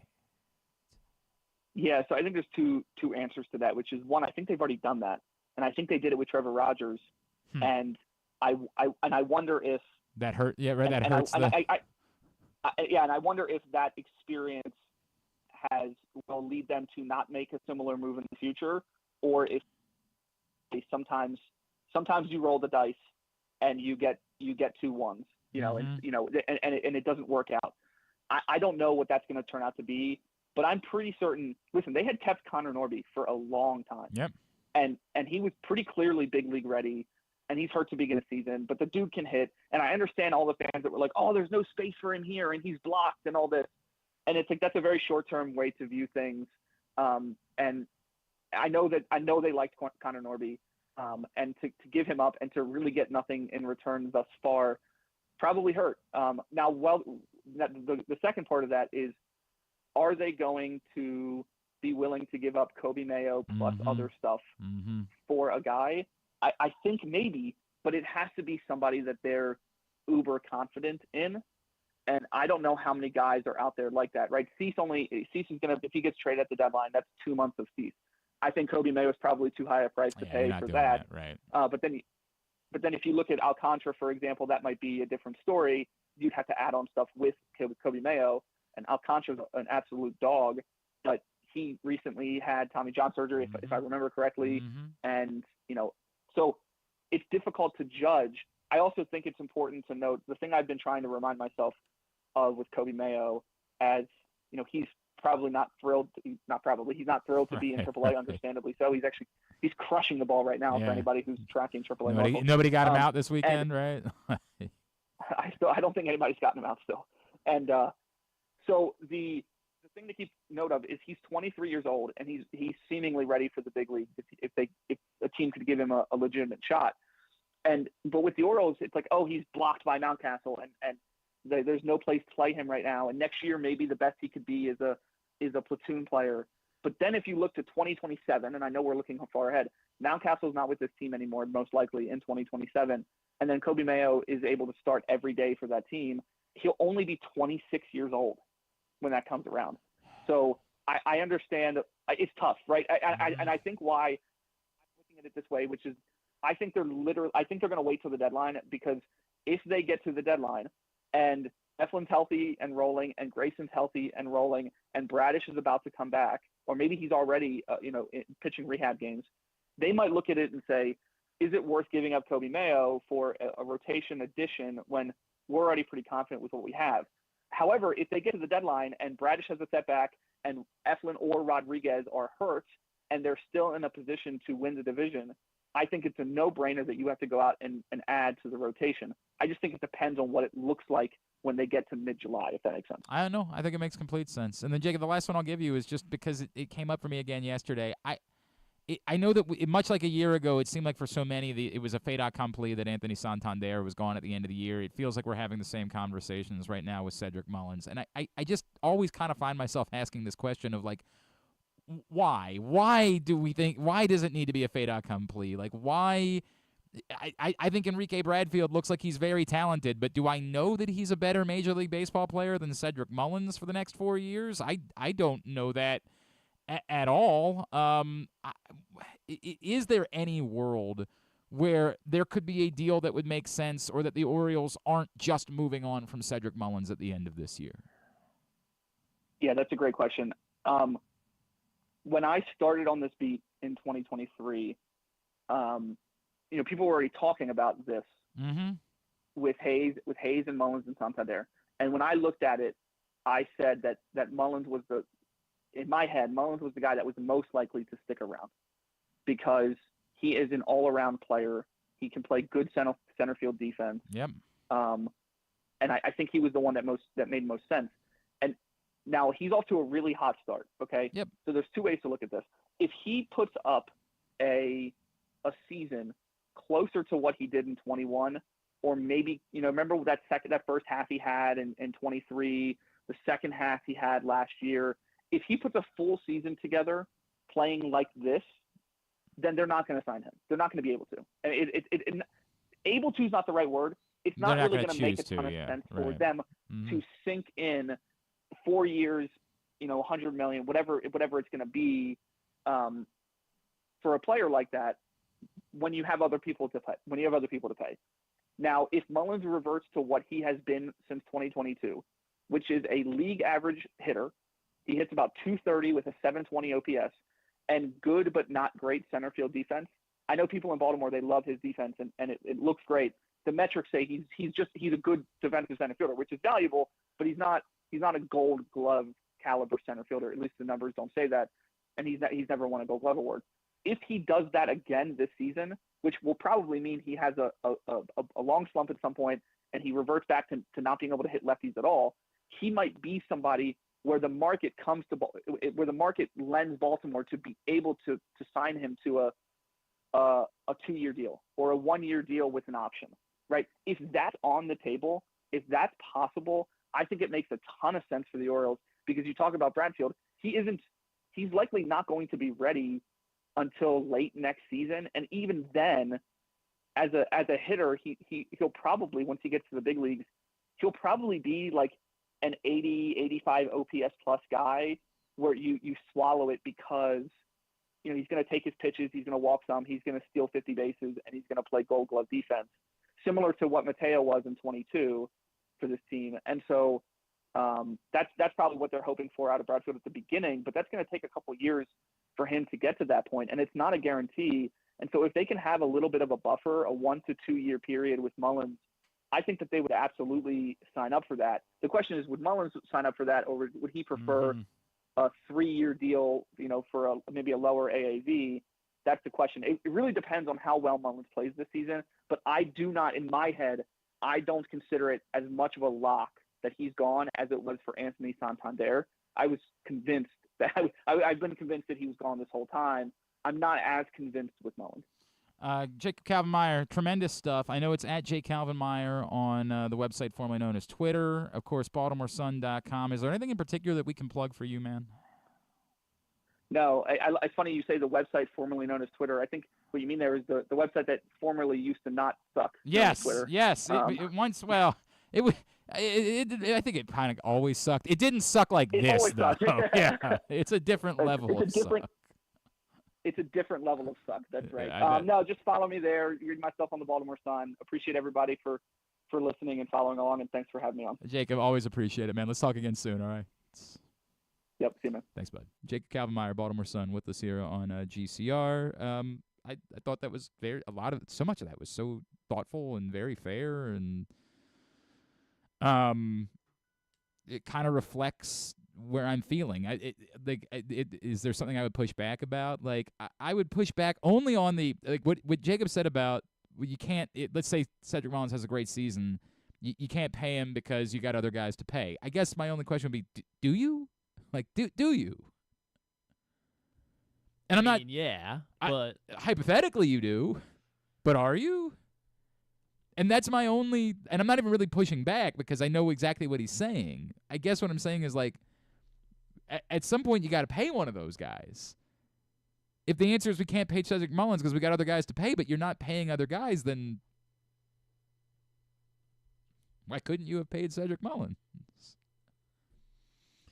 And I guess the flip side way of looking at that is, does he, to the greater point, does he inflate his value to a place where it's just not reasonable to pay that number no matter whether you have other mouths to feed or not? And that's a fair question. Like, do you get to a point with Cedric Mullins where if he does have, if what we've seen to start the season does carry on, and he does put up a really big numbers this year, does then he hit the mark at a place where he's so valuable that you say, well, we know?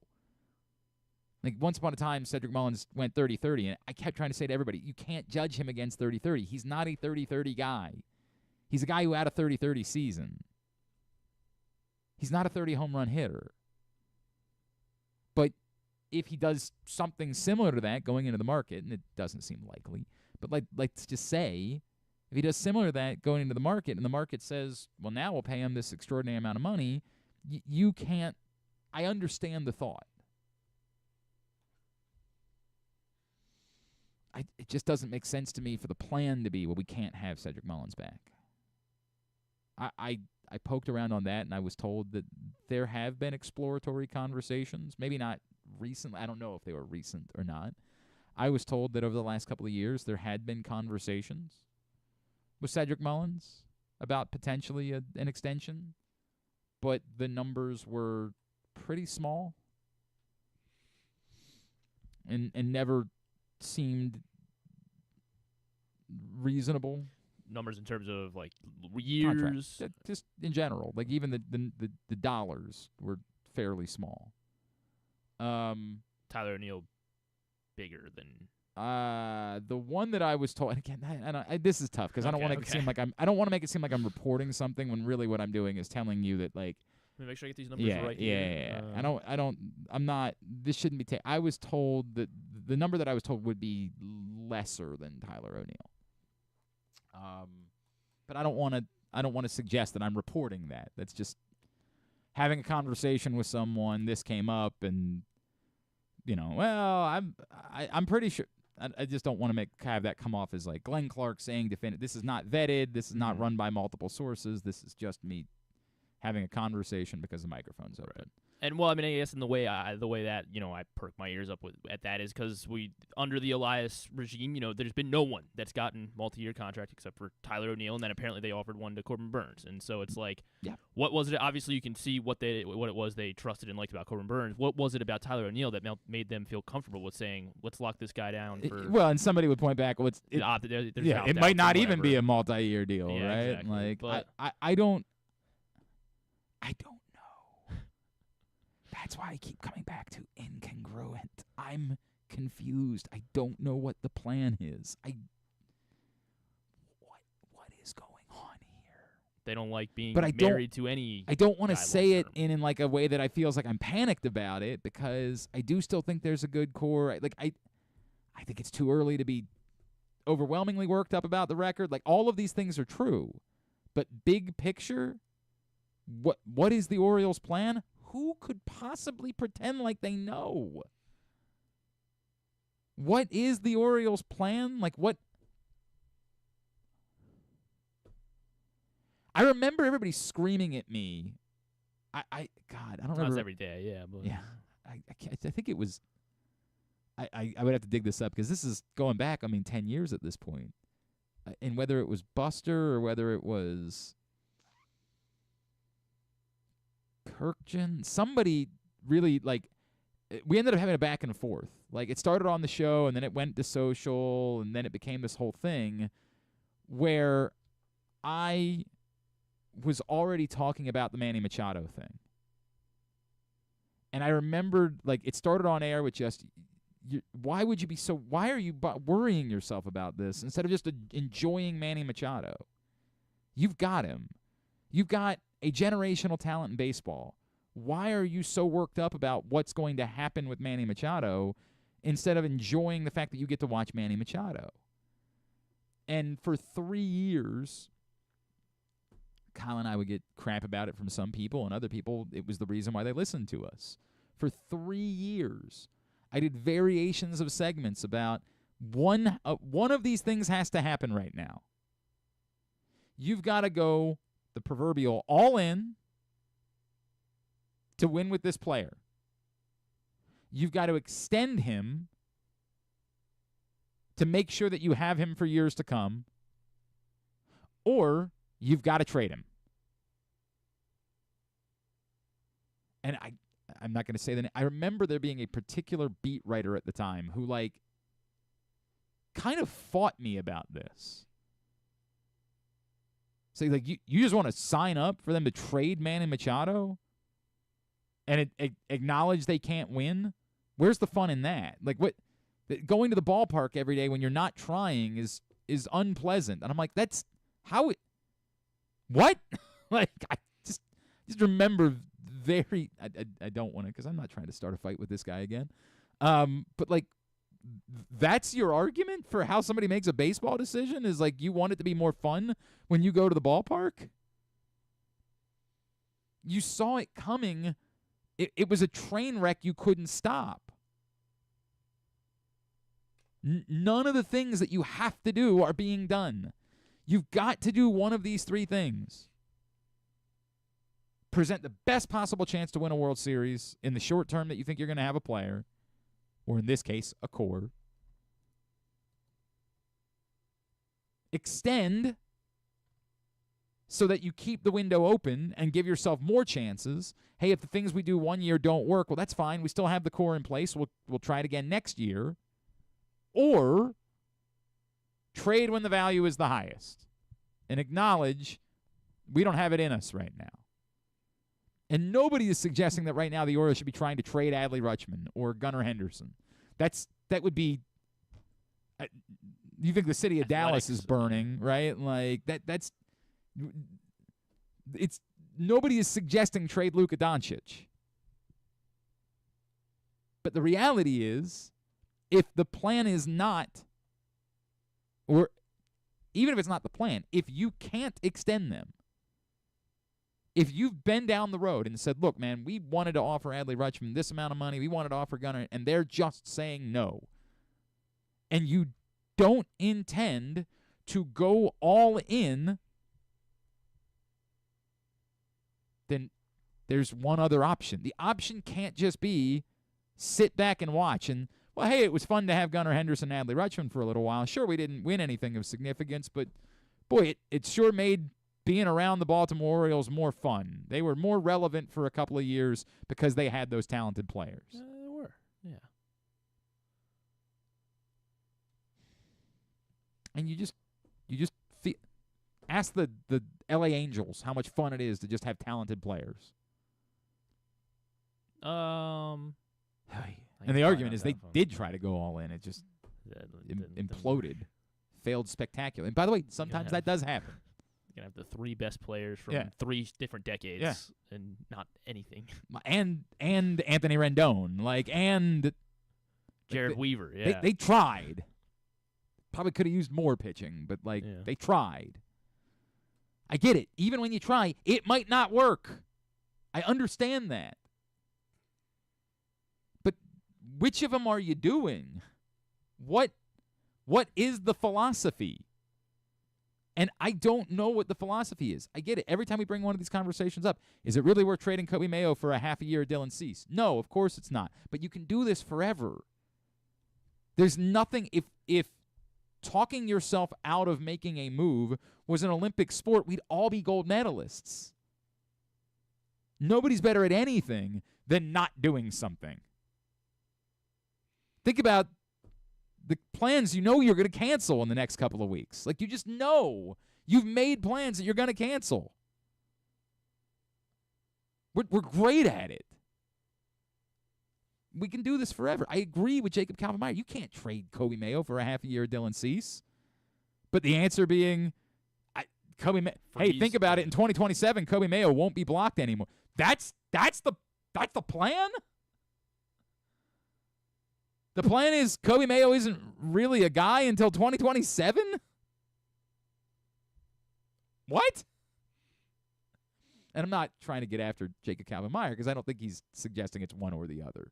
I think he's just pointing out that, like, this is the way they've kind of done this is what it is. But that's the conversation we had about Heston Kjerstad, and that's the conversation we ended up having about Connor Norby, where, well, you got to trade him because, you know, he's clearly not part of the plans. So just get whatever you can for him. That's why I'm feeling this, like, existential crisis about all of this, which is, like, is this more of a disaster than we realize that it is? Like, are we at half the way down the Manny Machado debacle?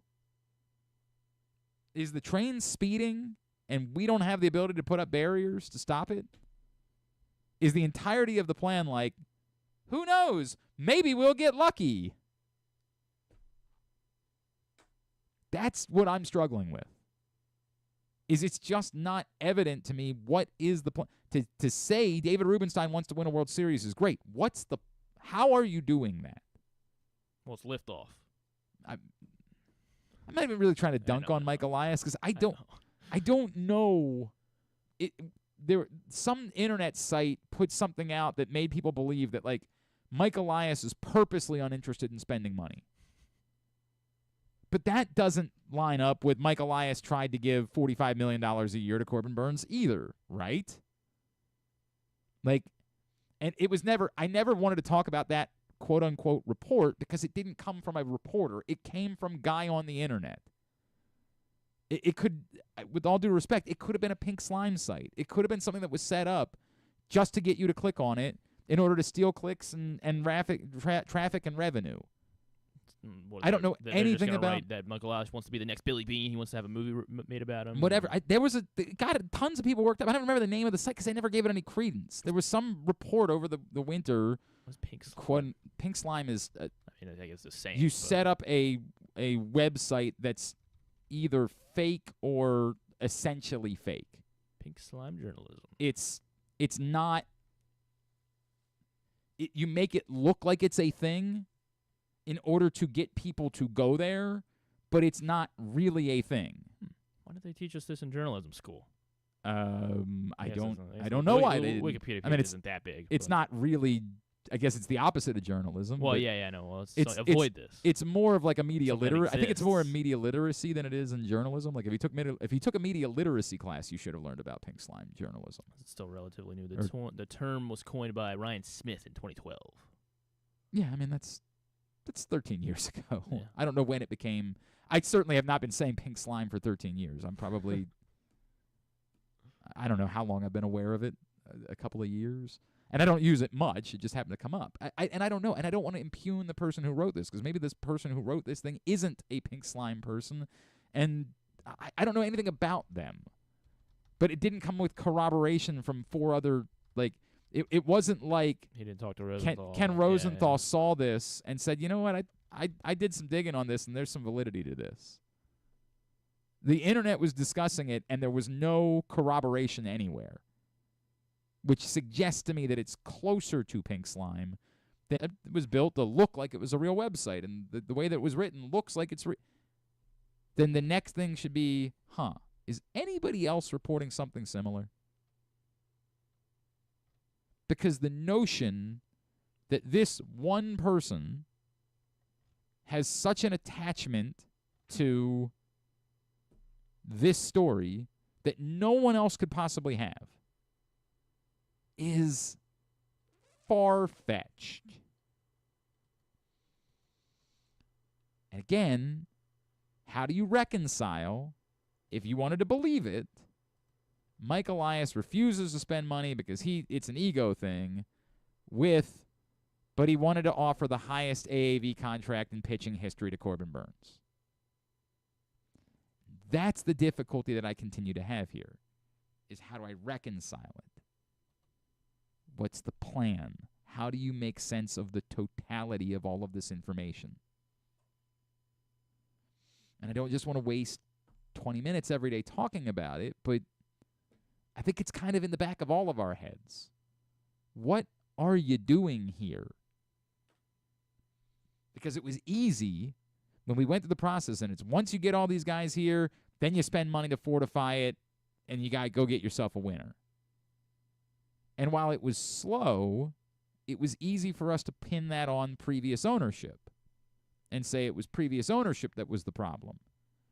And then when the Corbin Burnes thing came in the immediate aftermath of the announcement of an ownership change, we kind of convinced ourselves, oh, right, they are moving into that world where they recognize they have the core and they need to surround that core with the pieces that get them over the top. And instead, that was the one. I mean, again, you could say Eflin, right? Like Eflin, yes, sure. But Eflin, you could argue that even in hindsight, Burnes was more like a necessity move. You knew that the guys you had were not going to be ready to start the season. You had to have a pitcher of some sort. And you were able to make the Burnes move because of it. There's been nothing that suggests there's the plan for fortification. Anything but. In fact, the exact opposite. Not even as good as. Regression. From a sheer talent perspective from one year to the next. From Anthony Santander to Tyler O'Neill. Not dramatically different, but not quite as good. From Corbin Burnes to Charlie Morton and Tomo Sagano, which That's is a greater, greater disparity to this point. Regression. Not fortification, regression. Forgot about Kyle Gibson. I tell me how with a gun to your head, somebody said, what is the Orioles' plan? You answer it. Tell me what it is. Good, bad, indifferent. What's the plan here? What is going on?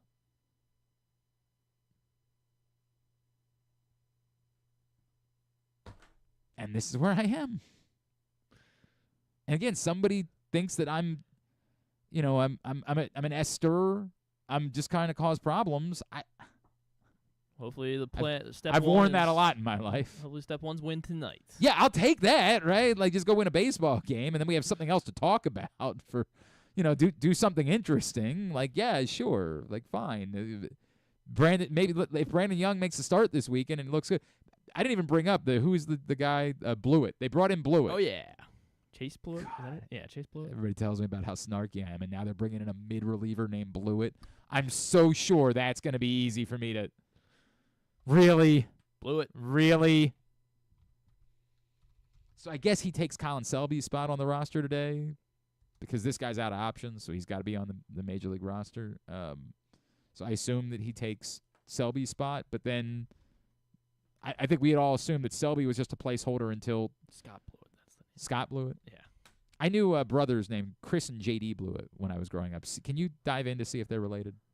J.D. and Chris Blewett, are they related to Scott Blewett? Let's see what Scott Blewett's try to get in on that if you don't mind. About I don't think he's from here, so it wouldn't make any sense in the world. There's no. The truth is, I know the answer.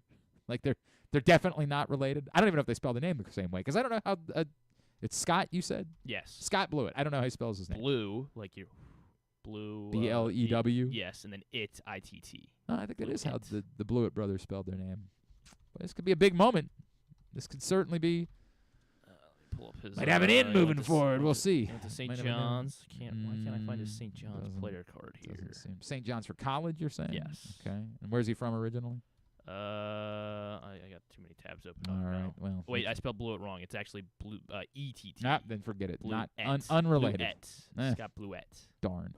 But if I'm trying to be serious for a second, I don't know now what this means for if they need a starter on who goes now. Oh, sorry, he committed to St. John's, but then he got drafted. You don't hold Scott Blewett to college baseball. He's bigger than that. God, when I bring my son up to work with Steve, the boys that age, like they're all they have a lot of questions for Steve about pitching for the Orioles and being. And one of the boys last week was like, "Where did you go to college?" Steve was like, "Well, I just was drafted. I didn't go to college." And they're like, "Sweet, that's what I'm gonna do." No, they're perplexed by it. They're like, "What do you mean?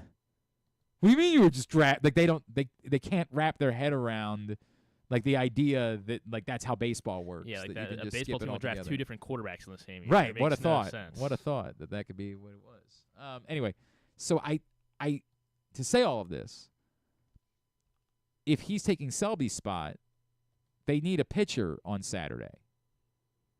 Whose spot goes for whoever's going to pitch that game? Because even if it's the return of Zach Eflin, right? Like even in that bizarro scenario, which I don't think it will be, but Jacob Calvin Meyer pointed out that like apparently the team is not writing off the possibility. They're adding a guy that doesn't have options. So tell me who's going. Because even the scenario that we talked about with JCM where we said, hey, Povich isn't as big of a problem as Morton or Kramer, which I agree, but Povich has options. And the Orioles love to play the option game. So is the reality that that's just the way it's going to be? Like, whoever it is, whether it's Gibson, whether it's that Povich is going to be gone just because they're going to play the option game there? I don't even know who else. Selby's got an option, so. Right, but he's got to go for Blewett. Okay, so that's the point. Like so Selby's Selby's gone today. They just added a pitcher that's got to be on the major league roster. Selby's gone today, or tomorrow if they're allowed to wait a day in order to make the move. That Selby's gone for Blewett. Blewett's going on the team. Or else, why would you pick him up? I guess you can hope. It was part of their plan, all right? You don't get it. I mean, could you hope to expose him again? It seems absurd. But he's on the team, so he's taking Selby's spot. Who else is possible to go? Like, this is the stuff that becomes really fascinating now. Like, we don't think about it because it's all very short term. Yeah, Bowman, no options. Baker, Perez, Soto, no options. Dominguez, no options. So. Yeah, who's got options? The options are Aiken. Yeah, who's obviously been effective. They're using him. Yes. Yeah, Felix Bautista, Cano, and Selby. Maybe Batista. Maybe he's the one that goes. Haven't been using him often, I guess. But yeah. But K. Povich has options. He does, as does Kramer. That's not nothing, by the way. It's not. Kramer's next start is as bad as the first three. Pitches tomorrow. Kramer's tomorrow. I don't think they have the guts to do it. But if anybody had the guts to really just play the option game, and the Orioles would be the team that would have the guts to just play the option game, like, do you? I still think they would option Povich before they would option Kramer. That's my gut tells me that's what they would do, and they would just say, Cade Povich hasn't been so good this year that he has to be, and that's my argument. That's the one that I just made to Jacob Calvin Meyer. There's reason to be encouraged that he can be a major league pitcher, but I don't think that he's done anything that says that he has to be in the rotation. Now, of course, neither is Dean Kramer, but Dean Kramer has at least had stretches where he has shown that in his career. But presumably could you imagine if they just played the game with Aiken? Could you imagine if that's their answer? It's just like, yeah, he's been helpful, but like, sorry, you got the option. You got to deal with it. This is how it works. I think the Povich to them is the answer. Just say, look, he wasn't solve their. He was never really part of the solution. Like, he was only here because Grayson got hurt. Does that solve anything though? Because they only have 4 starters on the roster right now. Right. And so they're gonna. Correct. So Correct. It only solves something. I haven't looked at off days after that.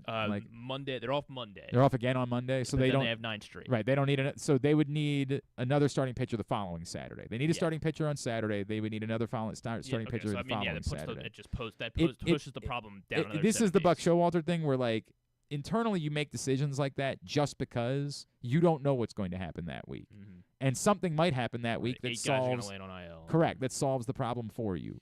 So you don't make the decision before you have to. And to the point, whoever's pitching on Saturday isn't going to be on the team until Saturday, right? Like they're not going to just pull up Brandon Young for funsies on Thursday. Whoever's the starting pitcher on Saturday will be back on the roster on Saturday, or on the roster for the first time on Saturday, because it'll buy them all this conversation we're having is for naught when somebody gets hurt between now and then. But short of that, they would have 2 decisions to make. And if they have to make a decision about someone, my gut is the first one would be Povich. I guess he would be lined up to start on Friday? He would be. No, yes, he would. Yeah. Friday? Yeah. So. Who pitched on Sunday? Yeah, he did. He did. Right, yeah. Because it's 4 guys at the moment. Yeah, so it's Morton, Kramer, He would- Zagano Thursday, and then. So, yeah, that really lines up, right? Like, that makes it. You have him start on Friday, and then afterwards. And then you can even say, like, well, we don't need another starting pitcher until next Saturday, so he might not even pitch. Like, you're saying, it's almost like you're saying, we're really not even going to be skipping his start. We just don't need a starting pitcher for another 7 days, and so we're not going to use the roster spot on somebody that's not helping us for 7 days. It's very weird. It's all very weird. They can figure it out. They can do it. Yeah. All right, we come back in. We'll get a tidbit. I'm rooting for them. Sure. I guess I'm rooting for them, too. We'll get a tidbit and 2 to wrap things up. Today's show also brought to you by the Brigance Brigades 5.7K. Support the Brigance Brigade with their annual 5.7K race and 1.57-mile fun walk. Saturday, April 26th. The day will be full of racing, walking, and family fun starting at the Maryland Zoo in Baltimore. And it all supports the fight against ALS. On top of the race and walk, there will also be a kids' fun run, sack races, a freeze dance competition, moon bounce, face painting, and cupcake bar, plus free zoo admission included with your registration. Brunch from Jimmy's Famous Seafood can be added to your registration for $15, or you can add it day of. So race, play, and make lasting memories together. Register now at brigantsbrigade.org. It's Glenn Clark Radio. What makes the Costas Inn so special? This is Stan the Fan telling you that it's the people that work for you, cooking and serving. But that menu is also special with a capital S. Soups, salads, the raw bar, pasta dishes, seafood specialties, and entrees like the Costas combos, steaks, chops, ribs, amazingly delicious meatloaf, and all manner of delicious spilling sandwiches, including pit beef and turkey and subs. Of course, the steamed crabs are as good as you can get anywhere, and they serve them 12 months a year. The crab cakes are out of this world. Costas is open 7 days a week for lunch and dinner at 4100 North Point Boulevard, and coming soon, very soon, Costas in Timonium at the OTB Parlor at Timonium Racecourse. We'll get you the opening date real soon. Make the most out of every day in your Toyota RAV4. Available in hybrid or gas-only models. A RAV4 can get you where you want to go in style. Check out buyatoyota.com for deals on new RAV4s from your local Toyota dealer today. The latest edition of Press Box is available now, and on the cover, Luke Jackson looks at the long road back from Tommy John surgery for Orioles closer Felix Bautista, as well as Kyle Bradish and Tyler Wells. Also inside, we learn more about new Maryland basketball coach Buzz Williams from the players who have played for him at other stops. Plus, evaluators around baseball chime in on Orioles top prospect Samuel Basayo. Press Box is available for free at over 500 locations throughout the region, including 60 Royal Farm stores. Or you can read the entire issue online at PressBoxOnline.com, where you can also find great betting advice and the best daily coverage of the Orioles, Ravens, and Terps. Need a trophy or award that's as unique as the achievement? Look no further than Crown Trophy. With locations in Owings Mills and Gaithersburg, they specialize in custom trophies, plaques, and medals for any occasion. From sports and academic awards to employee recognition and corporate gifts, visit crowntrophy.com today and let them help you create a lasting memory for your school, team, or business. Crown Trophy is a proud supporter of the Maryland Public Secondary Schools Athletic Association. crowntrophy.com. One of the things that's definitely wrong with this country is that this dude still has a job somehow, some way. Glenn Clark. All right, back in here as we're winding down for a Tuesday edition of the program.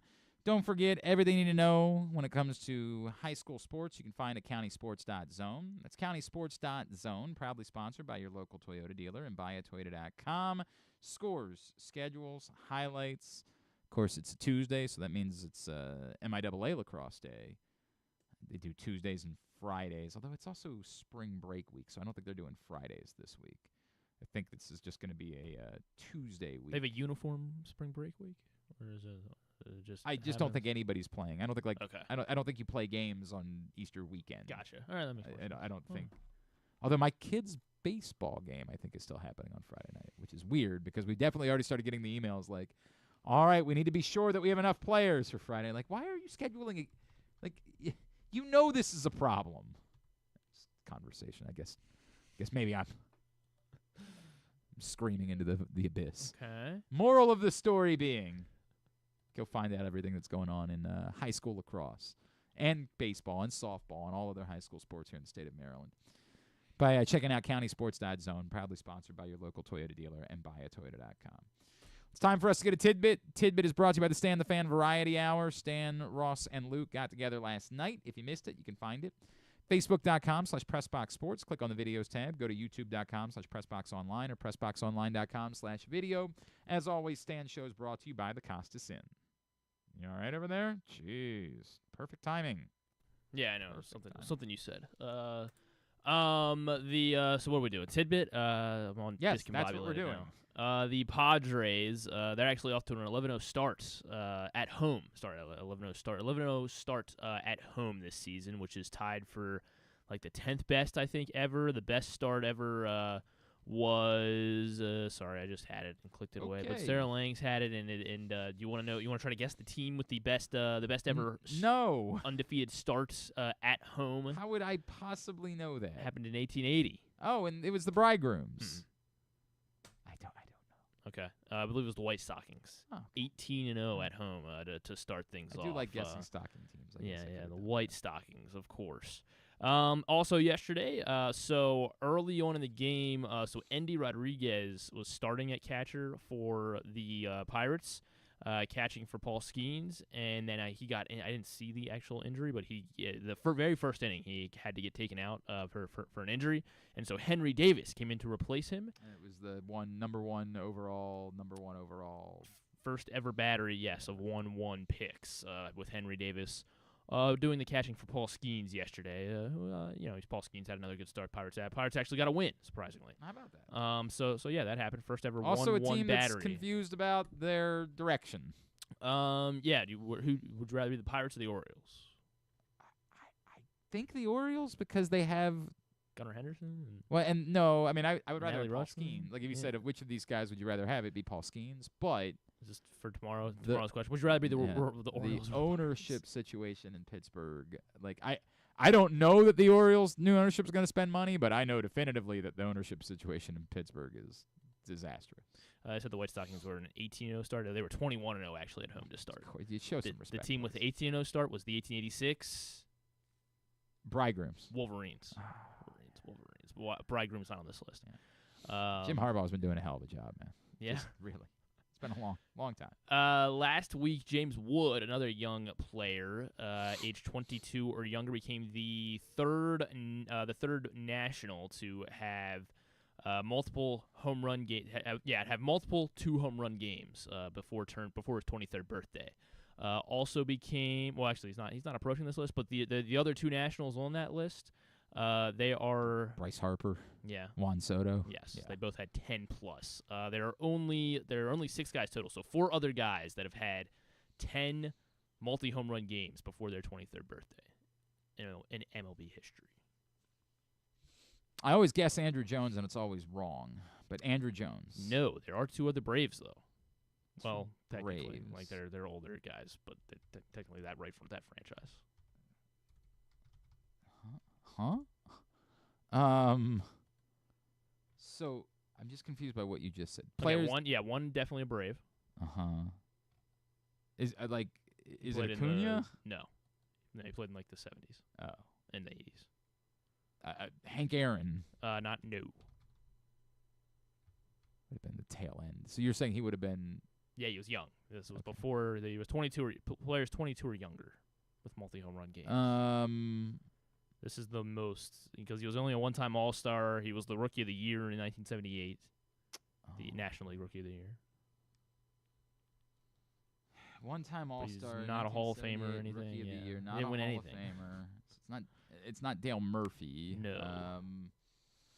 Bob Horner. Bob Horner. Wow. 10 games of 2 home runs. I would have lost the At a bet young about whether age. Bob Horner was ever an all-star. Like I would have assumed that he was. And I then guess, the other I one. guess they didn't start doing like the cartoonish all-star thing until years later, where like everybody gets to make an all-star game. Imagine living in a world. All right. Anyway, you said another Brave. Yeah, but he was like The 90s? Yeah, he was like a Milwaukee Brave. 50s, Oh, you got to really 50s. go back.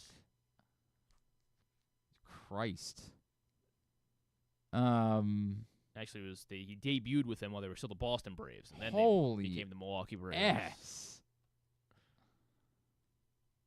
I'm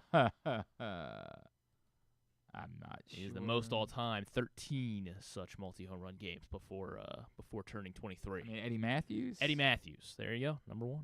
Matthews at 1, I- Soto that- had 11. If you had asked me to name anybody else after Hank Aaron and Eddie Matthews that had played for Milwaukee, there's a list of guys that I could have named. Bryce Harper, Bob Horner, 2 others with multiple 10 home run multiple home runs in 10-plus games. Mike Trout. Not Mike Trout. So So we got one old-timey guy, and then one is still active. one that's still active, one old-timey guy. Old-timey guy, yeah. All the years in one city. 1920s was when he did this. Late 1920s.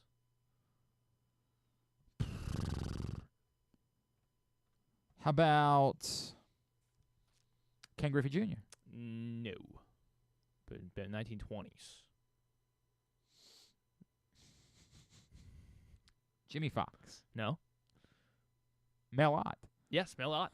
There you go. 10. Hey. 10 games for Mel Ott with multiple home runs before Okay. turning 23. And then the other is active, and it feels like he might have had all these games against the Orioles.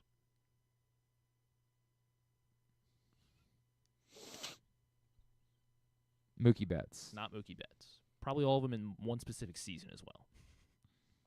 Kevin Kiermaier. No. Is he still active? I want to say yes. What's Kevin Kiermaier up to? One specific season. No, Bunch he's of- he's a free agent. I don't think he's declared retirement or anything. Don't think Jose Batista is still active. Maybe he did retire. Oh, he's working for the Blue Jays? Like Giancarlo Stanton. No. That's who Gary Thorne was screaming about. They were pitching to, right? Maybe. Like there was a year where Gary Thorne was yeah, like but this is the year. screaming That's the about- year I'm talking about, though. Yeah, because that was 2019, I think. And was it a Yankee? Yeah. God, who the hell else was hitting all Kiermaier is a special assistant on the Blue Jays staff, apparently, Huh, how about that? or front office. It I don't wasn't know how you- DJ LeMahieu. No. It He was a young guy. This is when he was first coming up. First coming up. Aaron Judge? No.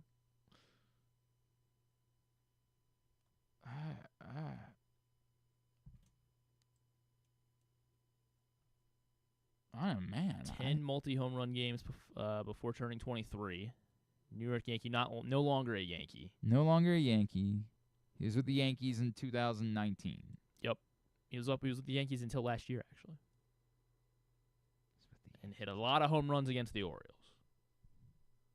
Gleyber? Gleyber Torres, yes. Okay. Gleyber Was that who? Torres. Maybe that was who I think Gary that's who. Thorne I was think that's who screaming it about. was. Yeah. I just Yeah. think I He think I had created 10 it. Was, multi-home run All right. games before turning 23 All right. for old Gleyber Torres. Boog Powell just misses our cutoff here. He had 9 such games as a 22-year-old. Thank you. 22-year-old man. Thank you for your service, Boog. Love you. All right, very good. Let's get tubular. Have you ever thought of taking a cruise to these wonderful destinations with sunny skies and beautiful beaches? Well, wait no longer. We're ready for you to cruise from the Cruise Maryland Terminal. Have a little phrase that you can go from baggage to margarita in about 15 minutes. Choose fun with an array of destinations, onboard activities, entertainment, and world-class cuisine. Contact your travel agent and book your cruise today. Let your adventure begin. By the way, the Ravens are holding their draft thing that they always hold every year and that stopped being valuable a very, very, very long time ago. I have been... Press conference? Is that what we're Yes. talking about? I have been poking around to see if there's anything that's coming out of it that appears interesting or newsworthy, and I got to be honest with you, nothing. Like, nothing. I'm reading, like, Jeff's Rebeck's tweets. Eric DeCosta on whether early rounds will be defensive-heavy given teams' needs. Quote, I think we'll stick to the board like we typically do. Historically, we've been a best available team. We believe that's the best way to approach it, unquote. Dynamite. And then they ask me why it is that I'm not coming out more often. What do you mean? That's a lot of he's saying a lot. That they're going to take the best guy. That they're going to take who they deem the best guy. We're going to do what's best for the team. That's what he's saying. Left tackles don't grow in trees. I think Ryan Stanley is one of his best. This is a pretty good draft class with players across the board. There's an opportunity for us to get better at D-line. Yeah, it is a fairly deep D-line class, yeah. So, yeah, that's today. The old Ravens draft thingamahobber, which they still do. For Andrew Jones, by the way, 8 such games. Just missed out as well. If you counted the playoffs, I don't know if that would have gotten there. Anyway, here's what's coming up tonight, totally tubular-wise. As we mentioned, the Orioles are back in action tonight. Charlie Morton, hell yeah, on the mound. You're always as good as your next starting pitcher. Charlie Morton and Logan Allen. Not a 6:30. Tonight is a 7:05 game because it's also on TBS. It's on Masson 2 locally and nationally on TBS. Salisbury lacrosse at home tonight against St. Mary's of Maryland, 7 o'clock. Other baseball tonight, Nationals Pirates, 6:40. On Masson, MLB Network, Rockies Dodgers at 10:10. Hockey tonight, Capitals Islanders, 8 o'clock. That's on ESPN. And Kings Kraken at 10:30 on ESPN. Night 1 of the play-in tournament in the NBA on True TV. These are the games to guarantee your spot. Winner of these games are in. They get the 7 seed. Okay. Sorry, take that back. If the 7 seed wins. Yes. Wait, no. Is that how this works? Yes. And then the loser of this game plays again. No? Did I screw this up? How does NBA? Yeah, I've already forgot. I know how this works. That if the 7 seed wins, teams ranked 7th through 10th in their respective conferences. Right. Single elimination format. The winner securing the 7th and 8th. 7th, 8th seeds play each other, and the loser of that game yes, the loser, faces correct, the 9th and 10th seed winner of the. Yes. Okay, yeah. So the winner of this game is good. The winner of this is the 7 seed. Loser tomorrow night's out. Yes, the loser tomorrow night is out. The loser tonight and the winner tomorrow night play again, I believe, on Friday night. So no one's getting eliminated tonight to get the 8th seed. No one gets eliminated tonight. Gotcha. Correct. We got it. Yeah. It's too much. Hawks Magic. Can't wait. 7:30. And who you got? Magic and Warriors tonight are who I'm taking because they're at home. I saw the stat like Steph is like 0-3 or something in playing games in his career. It's all over then. They didn't have Jimmy Butler before though. Oh, okay. Playoff Jimmy, baby. What about playing Jimmy?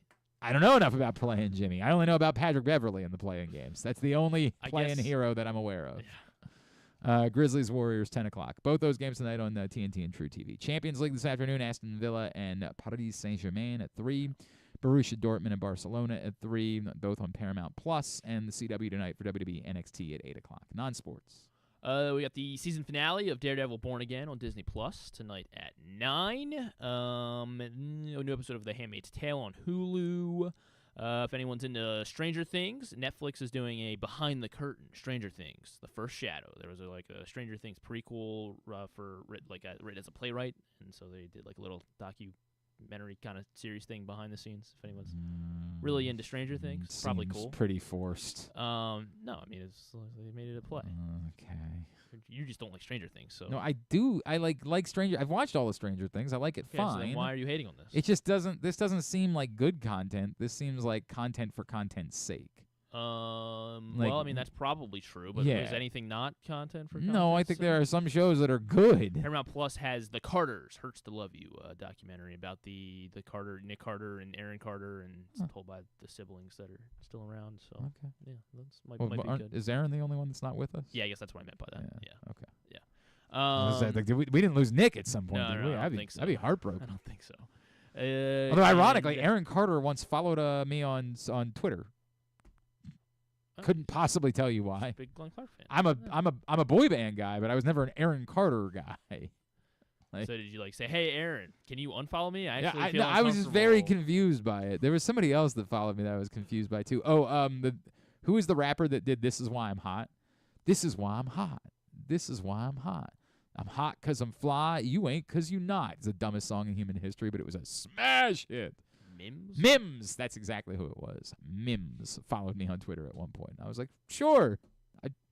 That's how you knew you made it. I was very excited. There's some people that follow me on. Jason Isbell follows me on Twitter. I'll never understand that.